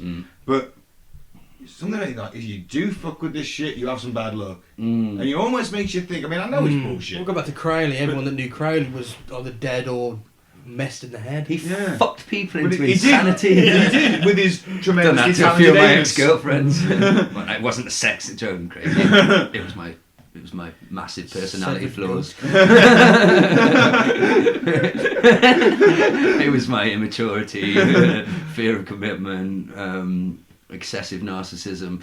So yeah. Can I just make a point though about the record companies, right? Yeah. Now, when I was a teenager, I wouldn't buy a record unless either A, I really, really loved the band, so say maybe an older band. I used to be a Queen fan, but if I was buying modern music and it was a band I hadn't heard of, and I was just kind of getting into, I wouldn't buy it unless it had that parental advisory, explicit content sticker. There you go. And that was a major factor for me. Oh, this stuff, I'm supposed to listen to this stuff. I don't get served for this. It was like buying booze when I couldn't buy booze. Well, they served me for this because it's got expensive. I do remember. 14, it was a. Can you My remember first album was the first time? E17, so... Well, can you remember the first time you heard real swearing in the song? Mine was Guns N' Roses. I had Appetite for Destruction. Do you know how this happened? This is amazing. So I was about 8 or 9 and I loved Meatloaf. Understandable, Meatloaf, fine. I'd grown up on my dad's a 50s rocker, rockabilly, bit of country. I loved all that and still do to this day. So all I knew was Elvis, Johnny Cash and Meatloaf randomly for some reason. And I made a mistake in front of my babysitter, who was my mum's best friend's son, of calling Meatloaf heavy metal. I don't know where I'd got that term from, but I remember him just going, heavy metal? It's like rock opera. He's like, you're an idiot. He's like, listen to this. And he gave me Appetite for Destruction on cassette. And I'm 9. And we went on holiday that summer. And it was, I don't know if you were like me at that time, you would listen to the same cassette just over and over. My fucking God, that blew my face up on so many levels. I'd never heard guitars. I didn't know you could play them like that. And the first time I heard someone saying fuck in a song, I was like, they're so dangerous, they're so cool, they're so scary. And oh fuck, that was an awakening that summer. I think it was Rage Against the Machine for me. I mean, oh wow, that's that a good album one. was like, fuck. Where you get lit up by me. That's amazing. I never knew that people could, the music was that angry, do you know what I mean? At the time, and it was just so explosive. And it was like, fuck, man. You listen to the album, it's just... he's really angry about stuff. Yeah. I didn't know what it was then. No. I mean, to me, as a 12, 13-year-old, the world looked a rosy, happy place. Now you see, music to me, and I'm not putting words in your mouth, but I'm sure it was the same with you two, at different stages in my life, opened me up to politics, history, where to learn about things they were singing about that I wasn't sure, culture. It was a massive thing for me. I got into a lot of funk and soul and like sort of 60s soul for a while, and Gil Scott Heron, who was singing I was about more sort of 70s, like Zeppelin, rock, Deep Purple. punk.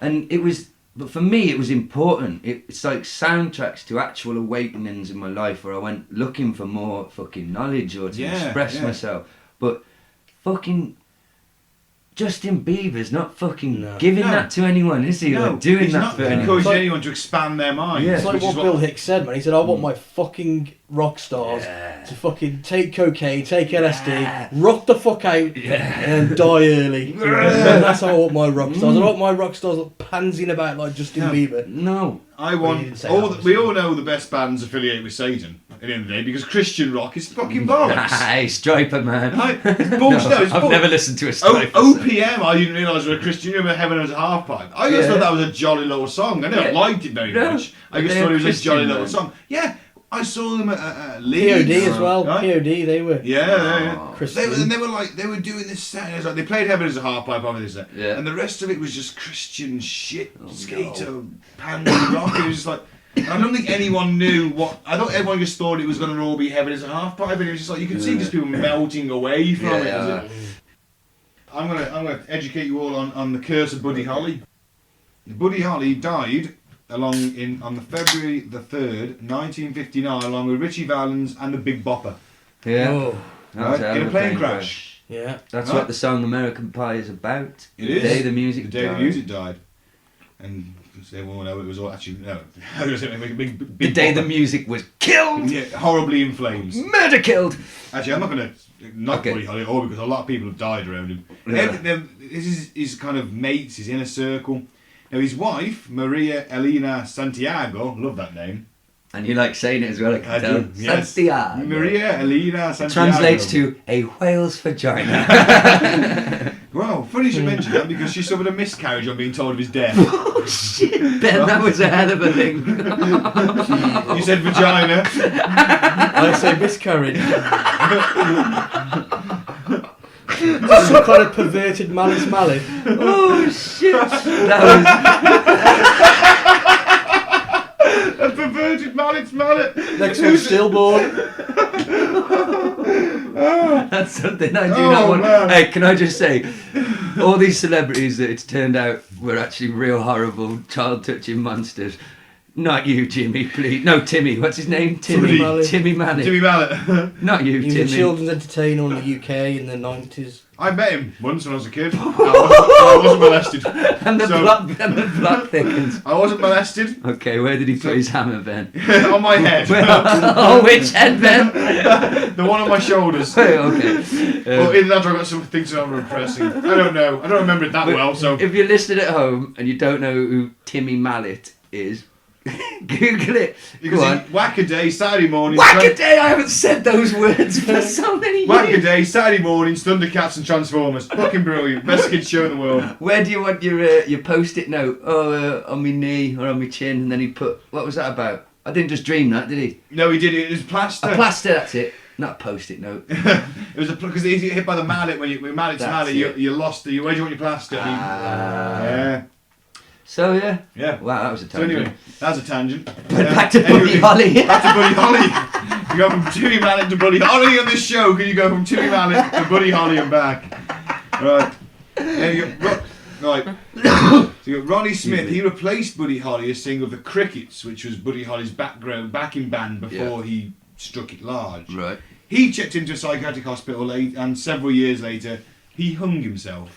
Hanging himself. Hung himself is perfectly acceptable, you grammar Nazi. Then 1964, David Box, who replaced Ronnie Smith, died in a plane crash aged 22, the same age as Buddy Holly. Whoa.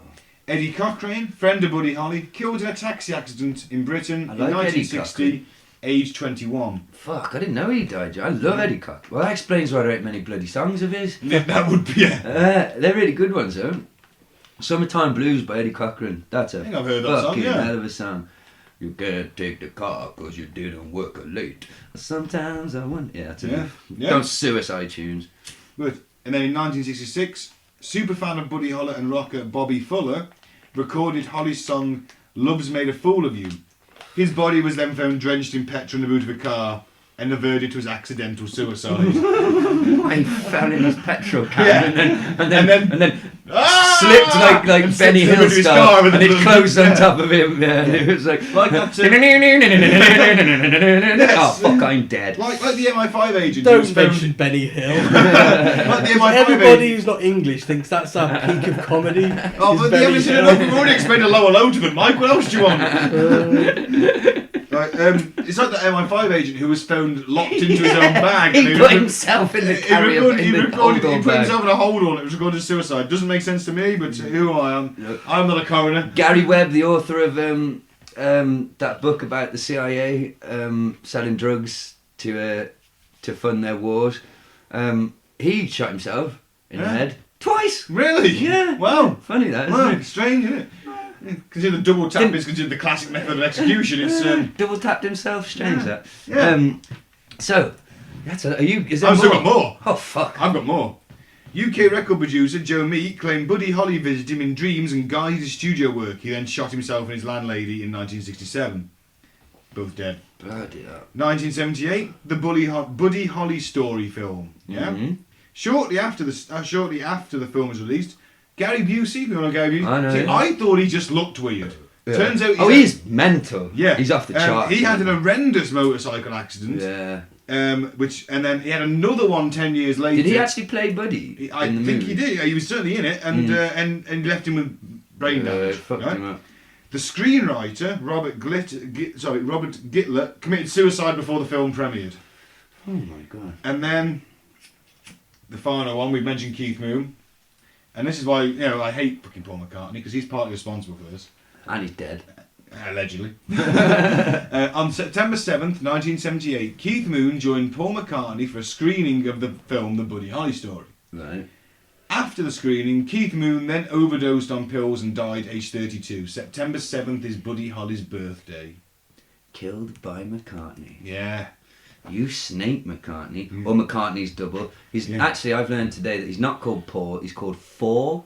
Because he's fake Paul. Maybe he's the one bumping off all these celebrities. Holy fuck, there's an awesome movie in that. Yeah. So they kill off McCartney, or McCartney dies in the car A accident. lookalike takes McCartney's place, because puts the McCartney brakes on died. McCartney's car. Right. And then the CIA say, if you don't want this secret exposed, you are gonna be our bitch. Yeah.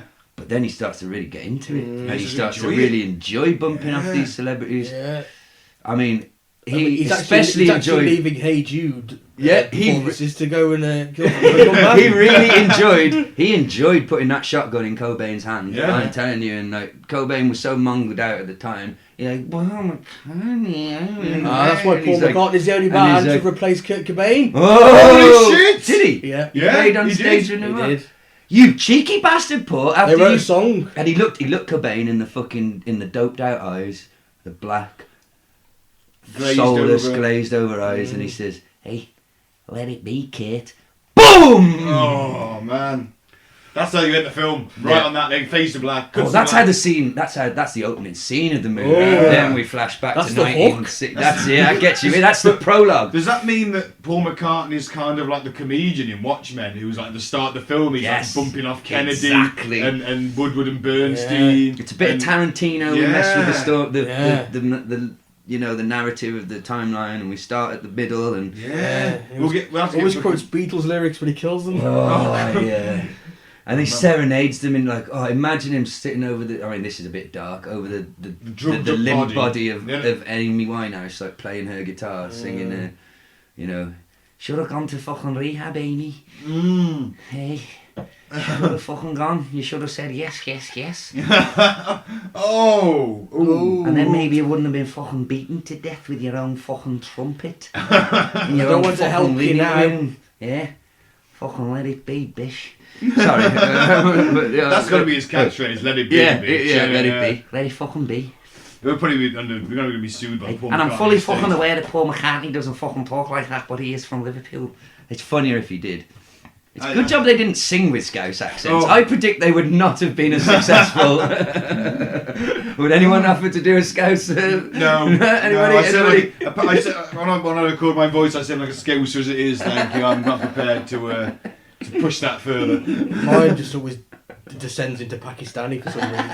Because you're a racist. Secret closet racist. I can't help it. Oh, They hashtag always- punch a Nazi.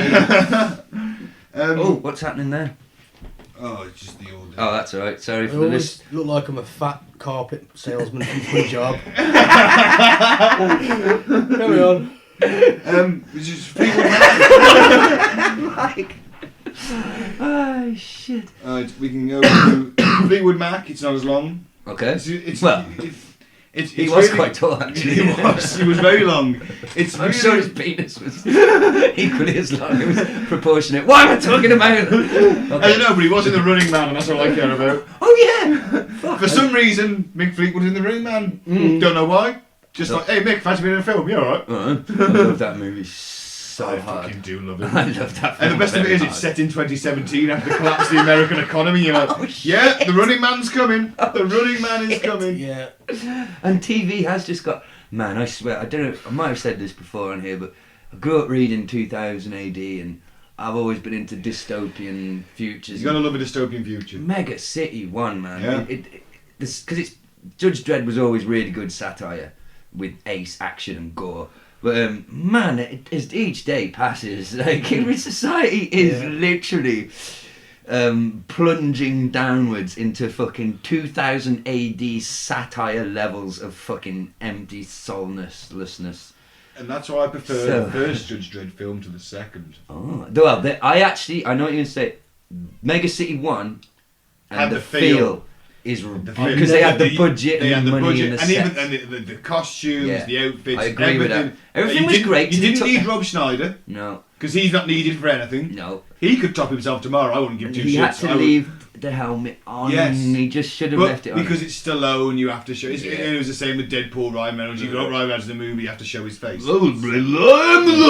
That was also a problem. So every line, but the look of the movie, it nailed it. And the guy who directed it was a massive Judge Dredd fan. Yeah, he was. But the studio fucked with that movie. Studio and Stallone fucked him on that. I've never seen it. The second one, I've seen the remake. The remake was good. I loved it. I saw it in the cinema, dude, and in you're one of the 3D. few that did. That's why. Well, I saw it in 3D, and me and my friend Dan went, and we got super high before we went in, and I wasn't at this point 3D. I hadn't seen a film in 3D that I thought added anything to it. I thought it was just a gimmick. That movie, man, the slow-mo scenes, like where she's, in the bath and the water, and the man in 3D slow-mo. It was, and we were high. It was a religious experience. It was honestly wonderful. That final scene where he's pushed her out. Spoilers, if you listen at home. Spoilers. 3, 2, 1. Or he pushes Mama out the window at the end. And it's in slow motion. All the glittering pieces of glass are right in front of your face in the cinema in 3D. And we're both like, whoa. Yeah, loved it. Just wish they had a slightly higher budget. That's all. Did you know why the lab was the lab block was called Peach Trees? Yes, yes, I do, because of the cafe in Shrewsbury. Shrewsbury, yeah, sorry. I was born there, so I should know how to say it properly. Born there, but grew up here because as soon as you're born in Shrewsbury, they fucking put you in a car and they go, get the fuck back to Telford. Now, for those listening at home, we have a much posher, much more cultural, the birthplace of Charles Darwin, in fact. About 20 miles away from us, maybe even less. It's the birthplace of industry. Yeah, okay. Yeah, we've got the first iron bridge. Yeah, but also about 70,000 stabby chavs. Yeah. Well, have you ever been to the Goebbels? What? The Goebbels? Isn't he a fat Nazi? Wasn't he a fat transvestite Nazi? The Goebbels or the Gorbals or something like that in Scotland, in Glasgow. No. Yeah, there's a lot of Neds. They call them Neds. And Neds. they have their tracksuits tucked into their socks. That looks familiar. And all carrying knives in broad daylight. Yeah. There's a gang about 30 of them, and I swear I saw one had a gun. Oh. And where were the police? Nowhere. It's just hanging about. Fuck you, they were drinking Tennant Super and eating haggis. Or somewhere. But shit, Buddy Holly. Let's get back before we can't let that pass. No, because there's a lot of shit there, Buddy Holly. Before I move on, there's a lot of shit there. He could be just an he's extremely... The Frighteners. Yeah. Mm-hmm. Right. It's a good film. Great film. Love it. Fantastic film. Very underrated. And they brought back the dude from Full Metal Jacket. I haven't seen that movie. You've never seen the guy in Full Metal Jacket plays the Kingpin in the Daredevil series. Really? Have you watched it on Netflix? No, I haven't. It's fucking incredible. Because he ad-libbed everything in Full Metal Jacket. Because he used to be a Marine drill sergeant. And when you think that who directed Full Metal Jacket, Kubrick. Oh, you're on about... Sorry, I was on about the fat guy. You're on about the drill sergeant. Yeah, because he was a real... Oh, so he was a legitimate drill sergeant. Yeah. And Stone did Platoon, didn't he? Yeah, Stone did Platoon, Kubrick did Full Metal Jacket, Mm. and Kubrick is an obsessive perfectionist, which is why he can't have done the moon landing films because they're shit. But I don't know. I've seen a film about that. Oh, It's right, called was it Room. What was the room in? Room 101? No, not Room 101. The room in The Shining. Oh, fuck. Oh, it's called that anyway. It's a documentary on. Yeah, even It so. goes through all the film and it shows you why he could have faked the moon landing. Yeah, but he was There's an little clues. He's an obsessive perfectionist. Even the so- boy had a rocket jumper with a moon rocket on it. did Kubrick die in a strange way? No, he's still going. Oh, he's still alive? Yeah. Oh, sorry, Kubrick. Oh, so he might do a crazy deathbed confession then. Maybe, yeah. 'Cause He's Sometime- dead. Is he? Yeah, he died after he made that film about the Illuminati sort of Satanist thing. No. Holy fuck. No! Eyes Wide Shut. He did. He died after that. Tom Cruise punched him to death. Oh, Tom Cruise's Scientologist fucking got That him, was his wasn't last it? film. Shit. I The genuinely one thought he was- exposing secret societies. Oh man, that just the plot fucking It thickens on does that. indeed. Oh, epic fail. No airplane mode. Yeah, I'm on airplane mode. So what the hell was that? Apparently, this will say more about me The than anyone nukes are else. flying. I am. Holy shit! Oh, it's email. Sorry, guys. No. Because on the Stone Cold Steve Austin podcast, yes, I listen to that. Don't judge me. It's fun sometimes. If your phone goes off whilst recording, you owe everybody in the room and everybody listening a drink. But as I hate you guys and nobody's listening, I win. I'm joking. But, Just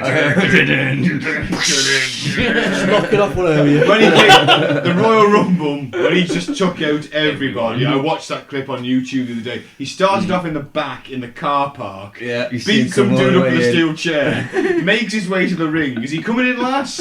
He must be think coming in so. last. And and you're like, it's Stone Cold! And he just comes in and he just stunners the 20 plus Yeah. guys that are in the ring. What And they a go guy. over the top ropes. And Yeah. everything. It's fantastic. There's an amazing video out there that I watched twice in a row today, made by the son of John Landis, the director John Landis. Mm. It's called Wrestling Isn't Wrestling, and he made a little film explaining why people who say, oh, wrestling's fake, and it's fuck those guys. 'Cause he's like, anyone who watches it knows. And he basically picks one character, his favourite, Triple H, Yeah. and he tells Triple H's character's story over 20 years using really hot women playing all the different wrestlers. Nice. Which I helps. understand why you watched it twice. Which then. helps. Well, no, Was honestly, it 10 minutes in between and each it's viewing? Or? hilarious. No, and he basically points out at the end of it, like, look at that character arc over Yeah. those 20 years. He's like, that's Lord of the Rings. That's it's opera. That's it's that storytelling. He's like, it's wrestling, but he's like, if you don't get it, fuck it. He's like, most of it is shit, but when it's good, Yeah. it's fucking great, The Attitude Era. and it never ends. The Attitude Era. Mm-hmm. I think we can all agree that was, well, you won't, Mike. 'cause It's you the don't do true, wrestling. never-ending story. But I always class it. Someone says, oh, you still watch wrestling? Why do you still watch wrestling? I'm like, because it's a soap opera for men. Boom. They have a bitch, and then they have a fake fight. about Conflict it. resolution. What is so different And they do about stunts. Yeah, what is so different about that than Coronation Street? Nothing. There's a fake fight in the cobbles, or you know what? Yeah. Someone's hitting someone over the head with a fucking steel chair, and then drop kicking them. Yeah, Plastic and chair. look.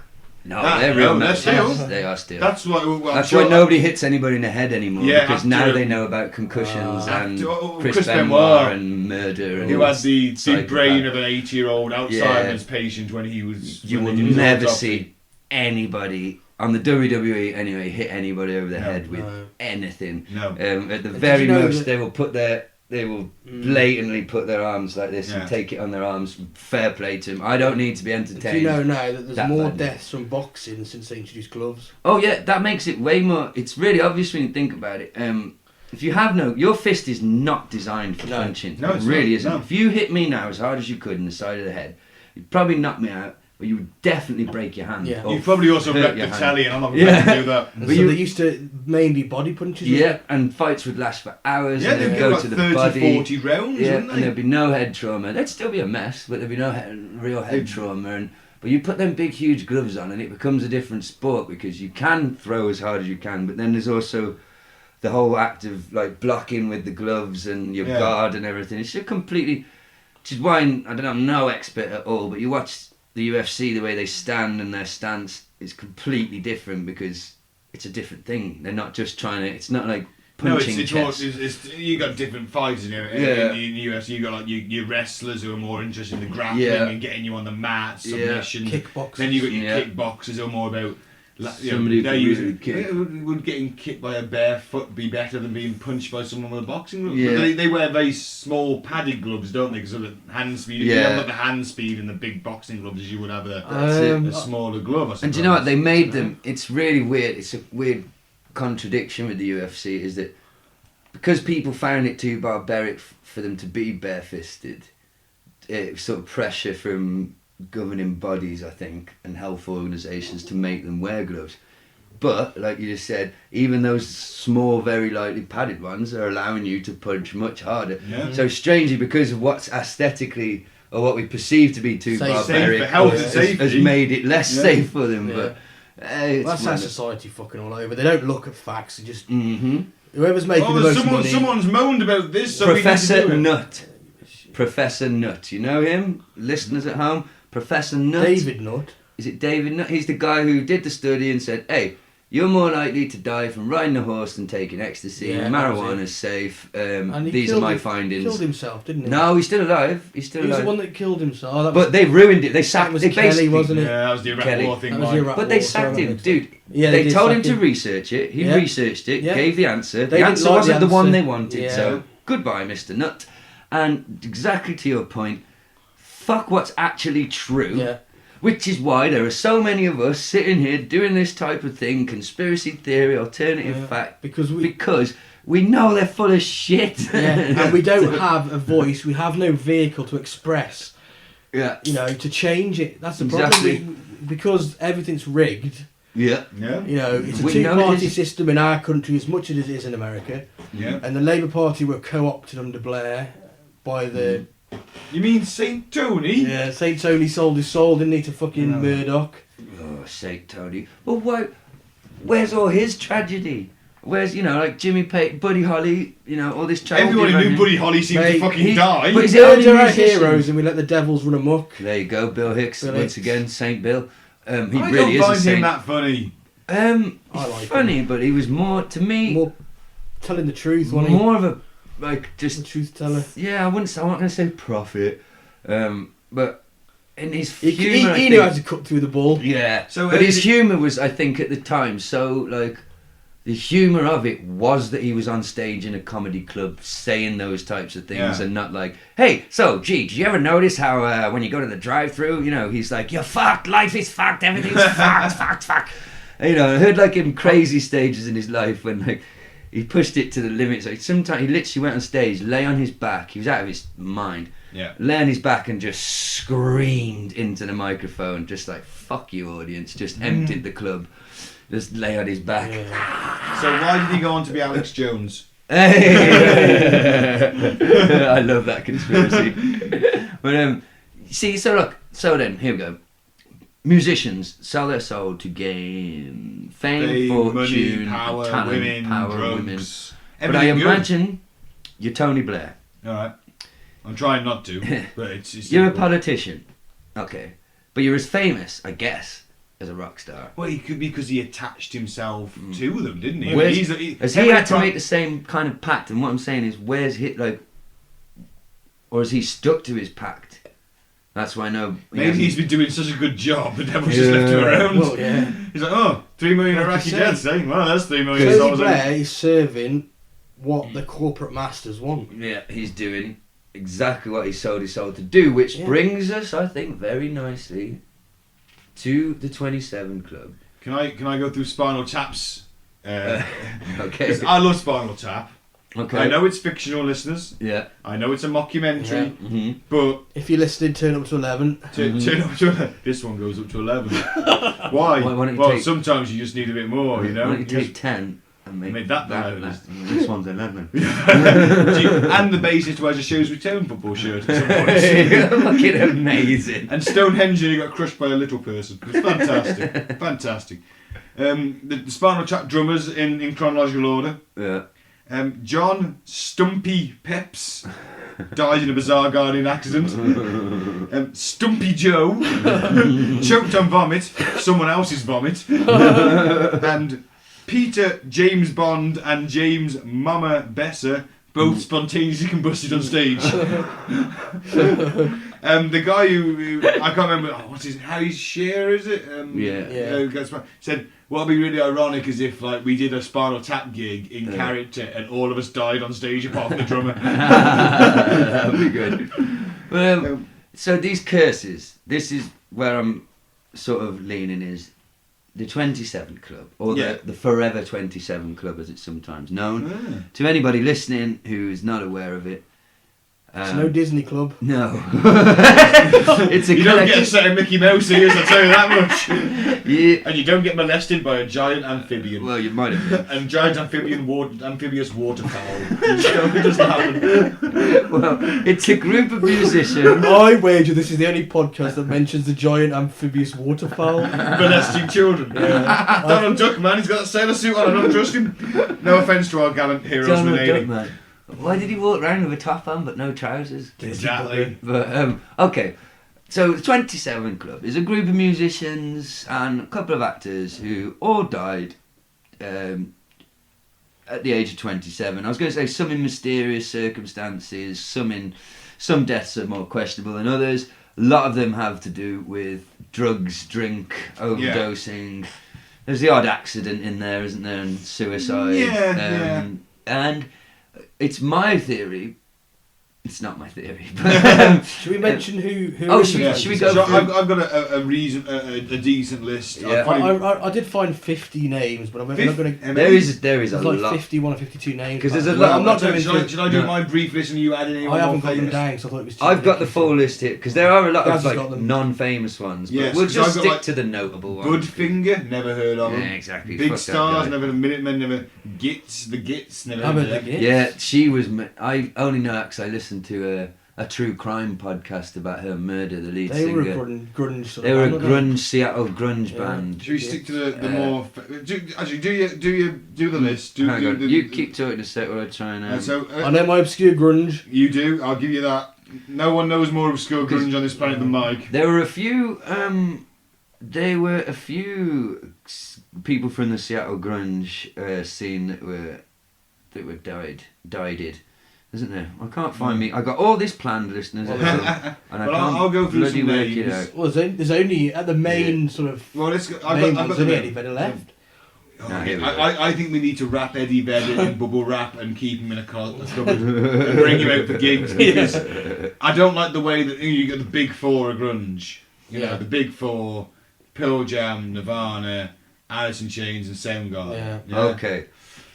Here is... 27 Club? I'd say Big Five though, I'd stick Screaming Trees in there. But... Screaming, fuck off with your Screaming Trees. Mark Lanigan's still alive. Okay. Just about. I'm going to rip through the list. I have not heard of a lot of these, and I think this is in chronological order. First one, the first one on the bloody list, for God's sake, is from January 17th, 1892. Really? Yeah. I thought Robert Johnson, I've got is a composer, pianist and conductor. Oh, get over it with your piano. So we have, the earliest one, Alexandre Levy, Louis... I'll give it a tinkle in the ivory. Louis Charvier, or something like that. Something like that, Robert Johnson, Nat Jaff, Jesse Belvin, Ruddy Lewis, Joe Henderson, Malcolm Hale, Dickie Pride. Hey, we should all have pride in our Dickie Pride. Alexandra. Oh, who are you? You've just got one name. Let's find out. She was a German vocalist. 27 years old, hit by a car. Alan Blind Owl Wilson. Well, I'm going to guess how he died. I'm going to guess he was also into his jazz. He's called Blind Owl. He took a long walk off something short. Jimi Hendrix, Janis Joplin, that's a funny name. Ulster, Dyke Christian, Jim Morrison, Linda Jones, Leslie Harvey, Ron Pigpen McKernan, yeah, Grateful Dead, Roger Lee Durham, Wallace Wally Young, Dave Alexander, Pete Ham, Gary Thane, Cecilia. She's another one-namer. What was she? She was a singer. Traffic collision, cause of death. Helmut Kohlen. You all remember the helmet collar?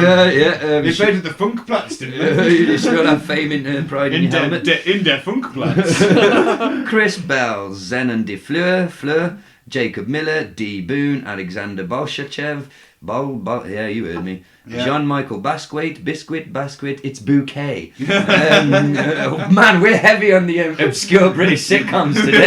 Holy shit. It's almost like I've had some time off and watched UK Gold over there. Chris I modelled my life on Onslow. He's my hero. Mike is sat here wearing a vest and a dirty vest and a hat. Like, if we ever do this live, you have to wear your slippers. Oh, yeah. You have to. Just wear it. I despise the Superman slippers. I'm sorry, I hate No, Superman. I like your slippers, mate. It was a gift, but... Chris yeah. Austin, Joey Signario, Dieter Voev, Mia Zapata, that was the one from the Gits, Yeah. lead singer of the Gits, Kurt Cobain, Yeah. Kristen Puff, Richie Edwards, Stretch, Fat Pat. Who the fuck is Fat Pat? And that's not a very flattering name. He was an American rapper, member of the Screwed Up Clique, and he was murder killed to death. Murder killed. Oh, murder killed. Not meta. It was a bit meta. Freaky Tar, I'm guessing he's a rapper. Cami, Rodrigo Bueno, Sean Patrick McCabe, Maria Serrano. Oh, you get your second name twice, do you? What did she do? Background singer for Passion Fruit, died in a plane crash. That's not me. That doesn't count. Yeah, it's not 27. I'm sure she counted to a family, but you know, not to Yeah, it's not 27 worthy. Jeremy Michael Ward, Jonathan Brandis, Brian Otterson, Amy Winehouse, and then we don't. Come on, we don't know. Oh, Anton Yelchin, I know that name. He was in Star Trek. Film. Actor, yeah, Chekhov. And he died in a weird way. Yeah, He'd run over by his own car. yeah, like he was fucking about in the garage, like the handbrake of the car. What's all wrong full with of crush. Chekhov, man? Why suicide Chekhov? But that's based. There's a couple more on there, but the ones that count really are the ones with. There's 5 of them in there. I did write. Robert Johnson. Yeah. You didn't do Brian Jones, Oh, Rolling yeah, Stones I founder. did mention Brian Jones. You just yeah. I missed him. Joplin, Jimmy. Hendrix, Jim Morrison, Kurt and Amy. Kurt and Amy are the big So, ones, yeah. aren't they? Was this, what, are we thinking this is the pact with the devil? I 27 think- that I still- aspires? Well, what you could say is that at 27, I mean, when I hit my late 20s, I started to get hangovers a lot more. Yeah? I started to have an existential Did you used to crisis on a daily fantasize? I used to basis. fantasize about dying at 27. No, I Mike. did consider I don't know if it's me or anyone else did, but I fantasised about because getting all my laid. musical heroes, fucking Morrison, Cobain, Hendrix, they all died at 27. Yeah, but here you I are. thought if I'm going to go, I want to go at 27. Yeah, if I'm a famous rock star. Yeah. I Yeah, didn't but want I'm an unknown bum in Telford. Yeah, so exactly. If I you're didn't want to. 35-year-old. I'm going to linger on. I didn't want to die at the bedroom at my parents' house. Like, you know, You're a I'm not- 35-year-old. No one's going to put me on the Wikipedia list. Like what? He recorded an audio book once. Like he did a podcast. Yeah. Like, he I did, wasn't a like- rock star, so I'm going to piss everyone off and I'm going to linger till as long as I can. You're a linger longer than the cockroaches after the yeah. impending nuclear holocaust. I used to see myself as a bit of a Jim Morrison, writing my poems, doing me drugs, drinking me beer. And then I hit 30 and girls started to realise I was a fucking loser. Right? And then that all dried up, the beautiful women disappeared, drugs started to kick my arse. I realised all my poems were shite. And then, yeah, and I'm 34 and I'm still kicking, you know, and yeah. And then we're doing a podcast. Yeah, And now I'm we're like an complaining amateur. about how we're old and crap. I'm an amateur journalist. But if out there somewhere on the crossroads on one of my drunken, drugged up stumbles home, You sure that fox wasn't the devil in the... oh, I did sing to him. Now, but if the devil had appeared and said to me, now what's in this deal? So you give me your soul, and I get to go on and have all this Here's a fame guitar. and talent and fame and wonderness. So what do I have to do? Just keep doing. If he pops up now and then and says, "Here, can you do this little errand for me? Can you pop to Tesco's and kill the cashier. yeah. She'll change her name. Karen her name is. You'll see her. She's got a dodgy eye. You'll see a tattoo of a dolphin on her wrist." That's it. Bit of Yeah. squinty eye. You'll see her. Can't miss her. So, but then what? So I just have to do what he tells me, and then if I stop doing what he tells me, I'll start saying, "Hey, devil, if I have musical differences with the devil and I'm like, I want to go in a different direction, I want to do a concept album about the story of a caterpillar from birth to death, and you know there'll be lots of lovely characters in it, and devil's like, fuck no, you keep doing that keep drugged playing out that metal. funky, yeah, you keep leading the fucking kids down the rock and roll path, do as you're told, or I'll send McCartney round.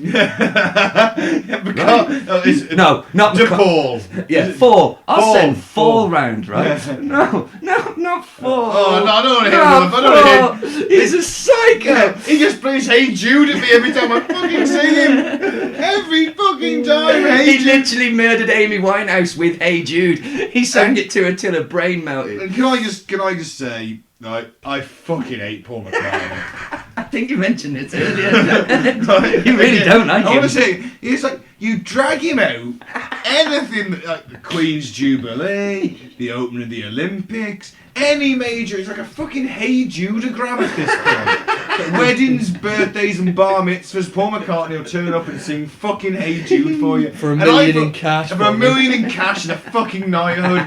And here I am, fucking just sat there thinking, I don't want to hear this song anymore. I've heard it to death.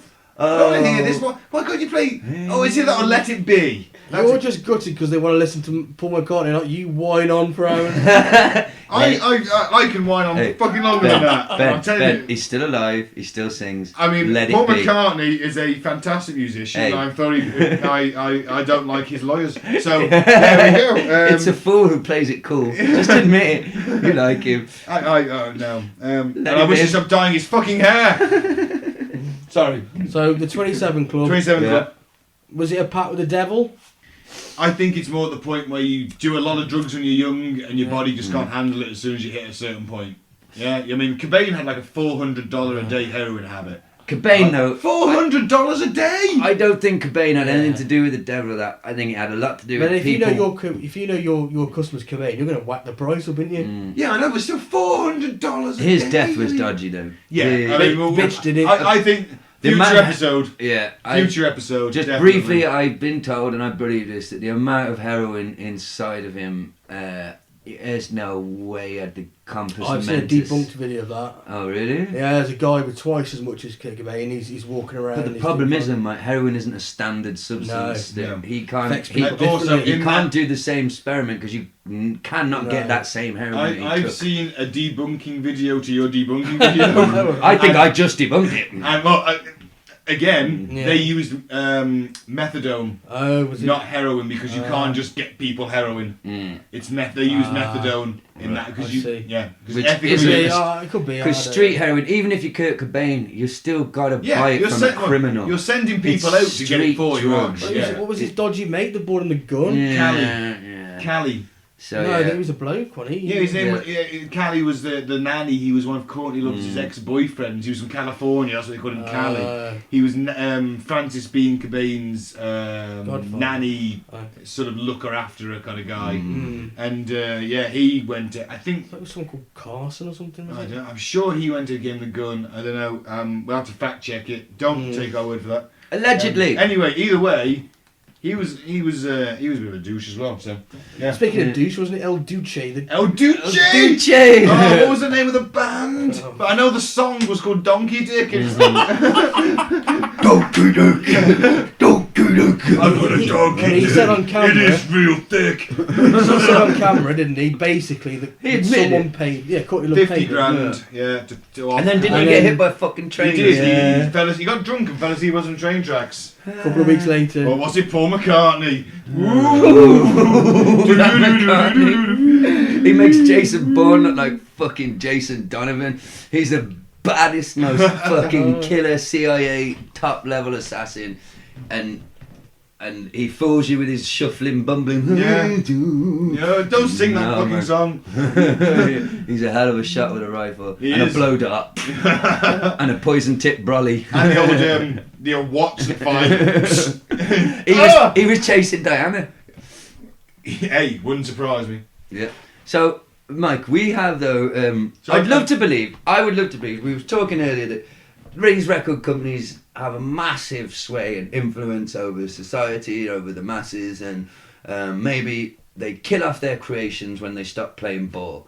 Yeah. Or maybe it's Eric Erickson, the psychiatrist.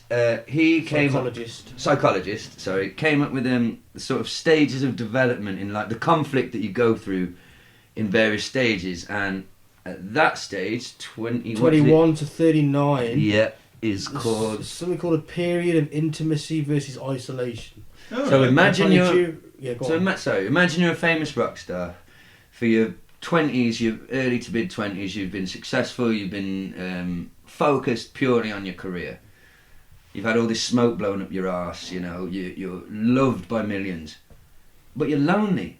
Yeah. You're 27. You're at the time where you're sort of maybe thinking about, should I be settling? Should I be making a family? You know it, and you're alone. So it's a weird conflict of being so famous and so popular, but being so isolated, which then leads to drugs, drink, and these people usually, because of their personality, the type of personality that gets into art and expression tends to be the type that leans towards drugs and drink and abuse, and they don't have people around them who are going to say stop. Society doesn't. They have yes men. Yeah, they have yes men around them who don't want to lose their paydays. Society wants hedge fund bankers. Yeah. Fucking, that's what they want. They don't want creative people. Nope. So unless they can make a fast buck. Yeah, unless you're government sanctioned like Britpop. So maybe there is just a thing of. Let's look at all the musicians. I mean, if we were proper journalists, we could have looked at this. How many musicians died at 29? Well, I've actually got someone who did a research into this. Jesus Christ, you've got a proper journalist! Yeah. Thank God! Science expert, proper journalist! It was a researcher called Adrian Barrett, Mm-hmm. and he took a sample of 1,046 random musicians that had UK number ones between 1956 and 2007, okay? Mm-hmm. Total random. He found no statistical spike at 27. Right. Okay. Okay, what he did, the average of people died at 27 was only 1.3%.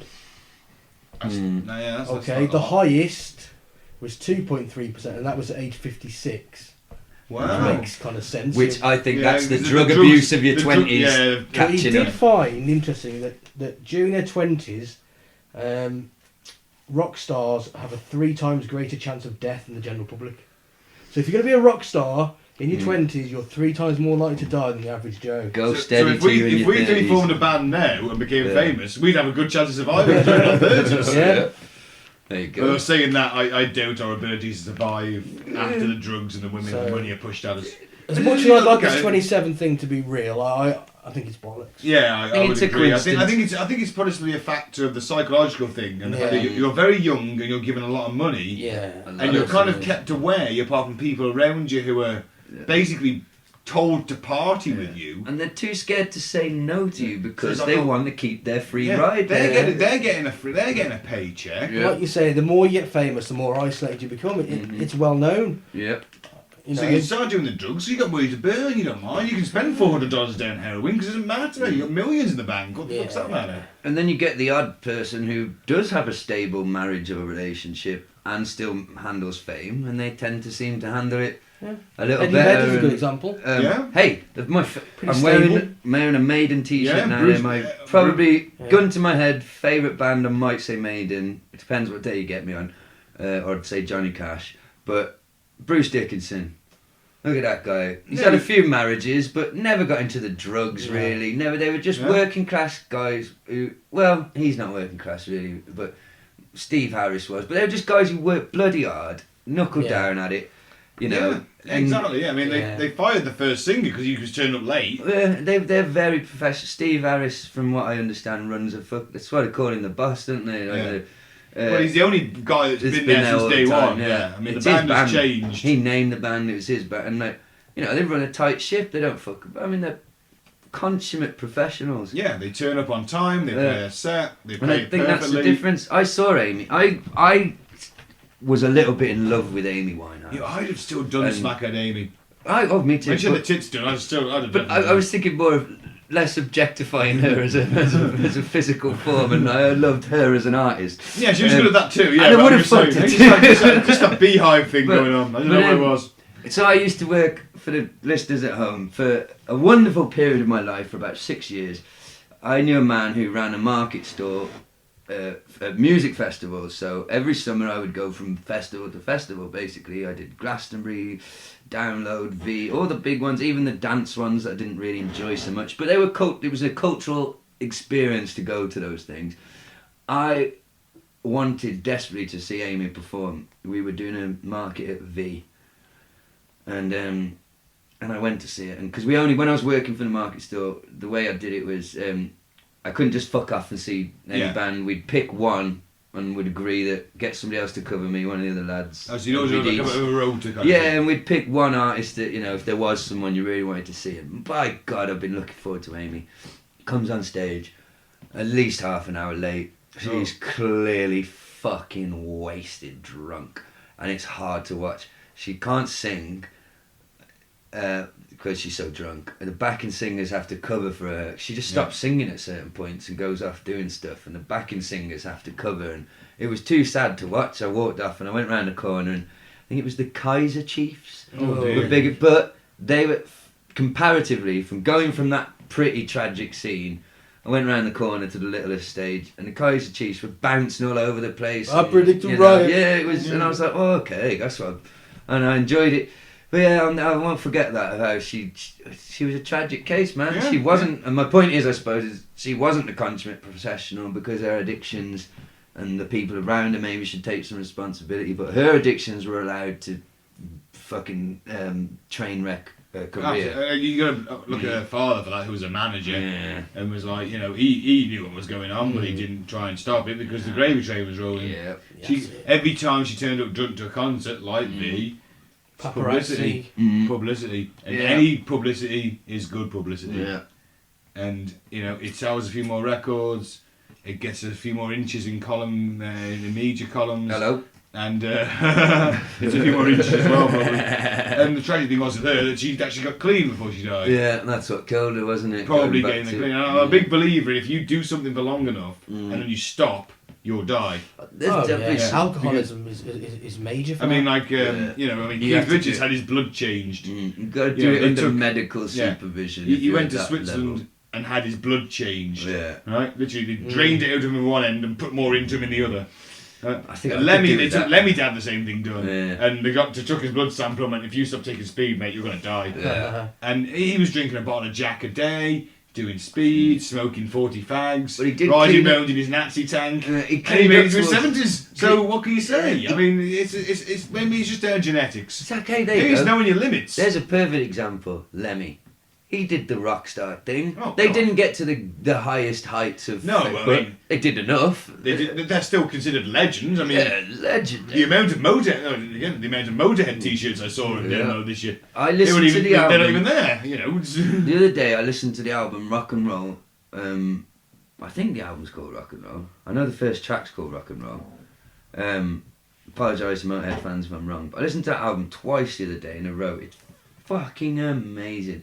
He's just playing classic rock and roll, really, but fucking loud and fast, and with that amazing voice from the other side of another dimension. That voice, man, no one will sound like that ever. But there's a perfect example. See, I don't think Lemmy had to sell his soul. I think he had it. I mean, he had Motorhead, but he used to play in. Wasn't he in Hawkwind? Hawkwind? And then in his off time from Motorhead, he would tour with a bunch of other guys who were in 60s rock and roll bands, and he would just go and quite happily play bass and not sing and stand there and play classic rock and roll hits. I mean, it's nuts. I mean, there was a great documentary on him, I think I saw it on BBC Three or something like that, and it was, you know, the guy was just a well-rounded individual. Yeah, he had his issues, but outside of the scene, he was fairly well-rounded. He lived to nearly 77, never mind bloody 27. So I think, should we try? I would love to think that there is a CIA, Illuminati, hitman, hopefully Paul McCartney, killing off these people when they stop playing the game, but frankly, no. I do think the powers that be, very high up corporate people, possibly the Illuminati, do have a mass effect on society in quite a nefarious, not very good for us way. I don't think that's a conspiracy. I think that is That's fact. provable. Yeah, But absolutely. the 27 Club, I think it's a big case of coincidence. And the list that we read, 5 or 6 names jumped out at us, you know.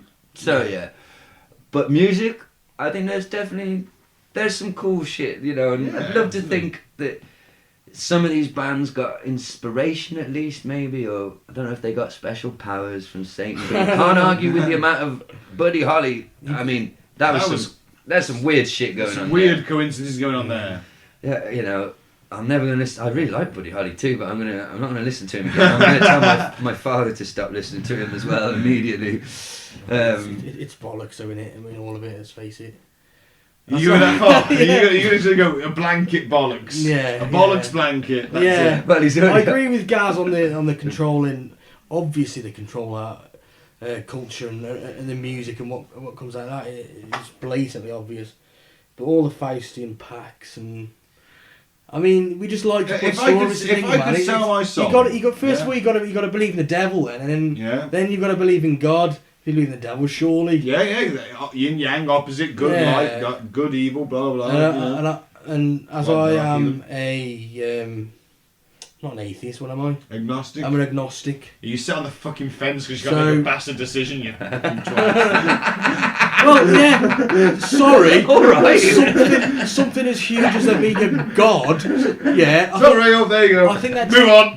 That just takes some deliberation. I'm afraid. Sorry, move on. You know, I'm not just going to go. You know, flip a coin. Sorry, I'll move on. There you go. So I can't. Don't live in a fucking fantasy world. Move on. I can't lend myself to these theories because I don't necessarily. I believe there is or isn't a God. So. Yeah, just way to get off the fence. But remember, you hate Trump because of frequencies, and your DNA is alien. Yeah. So, the aliens, I believe all that.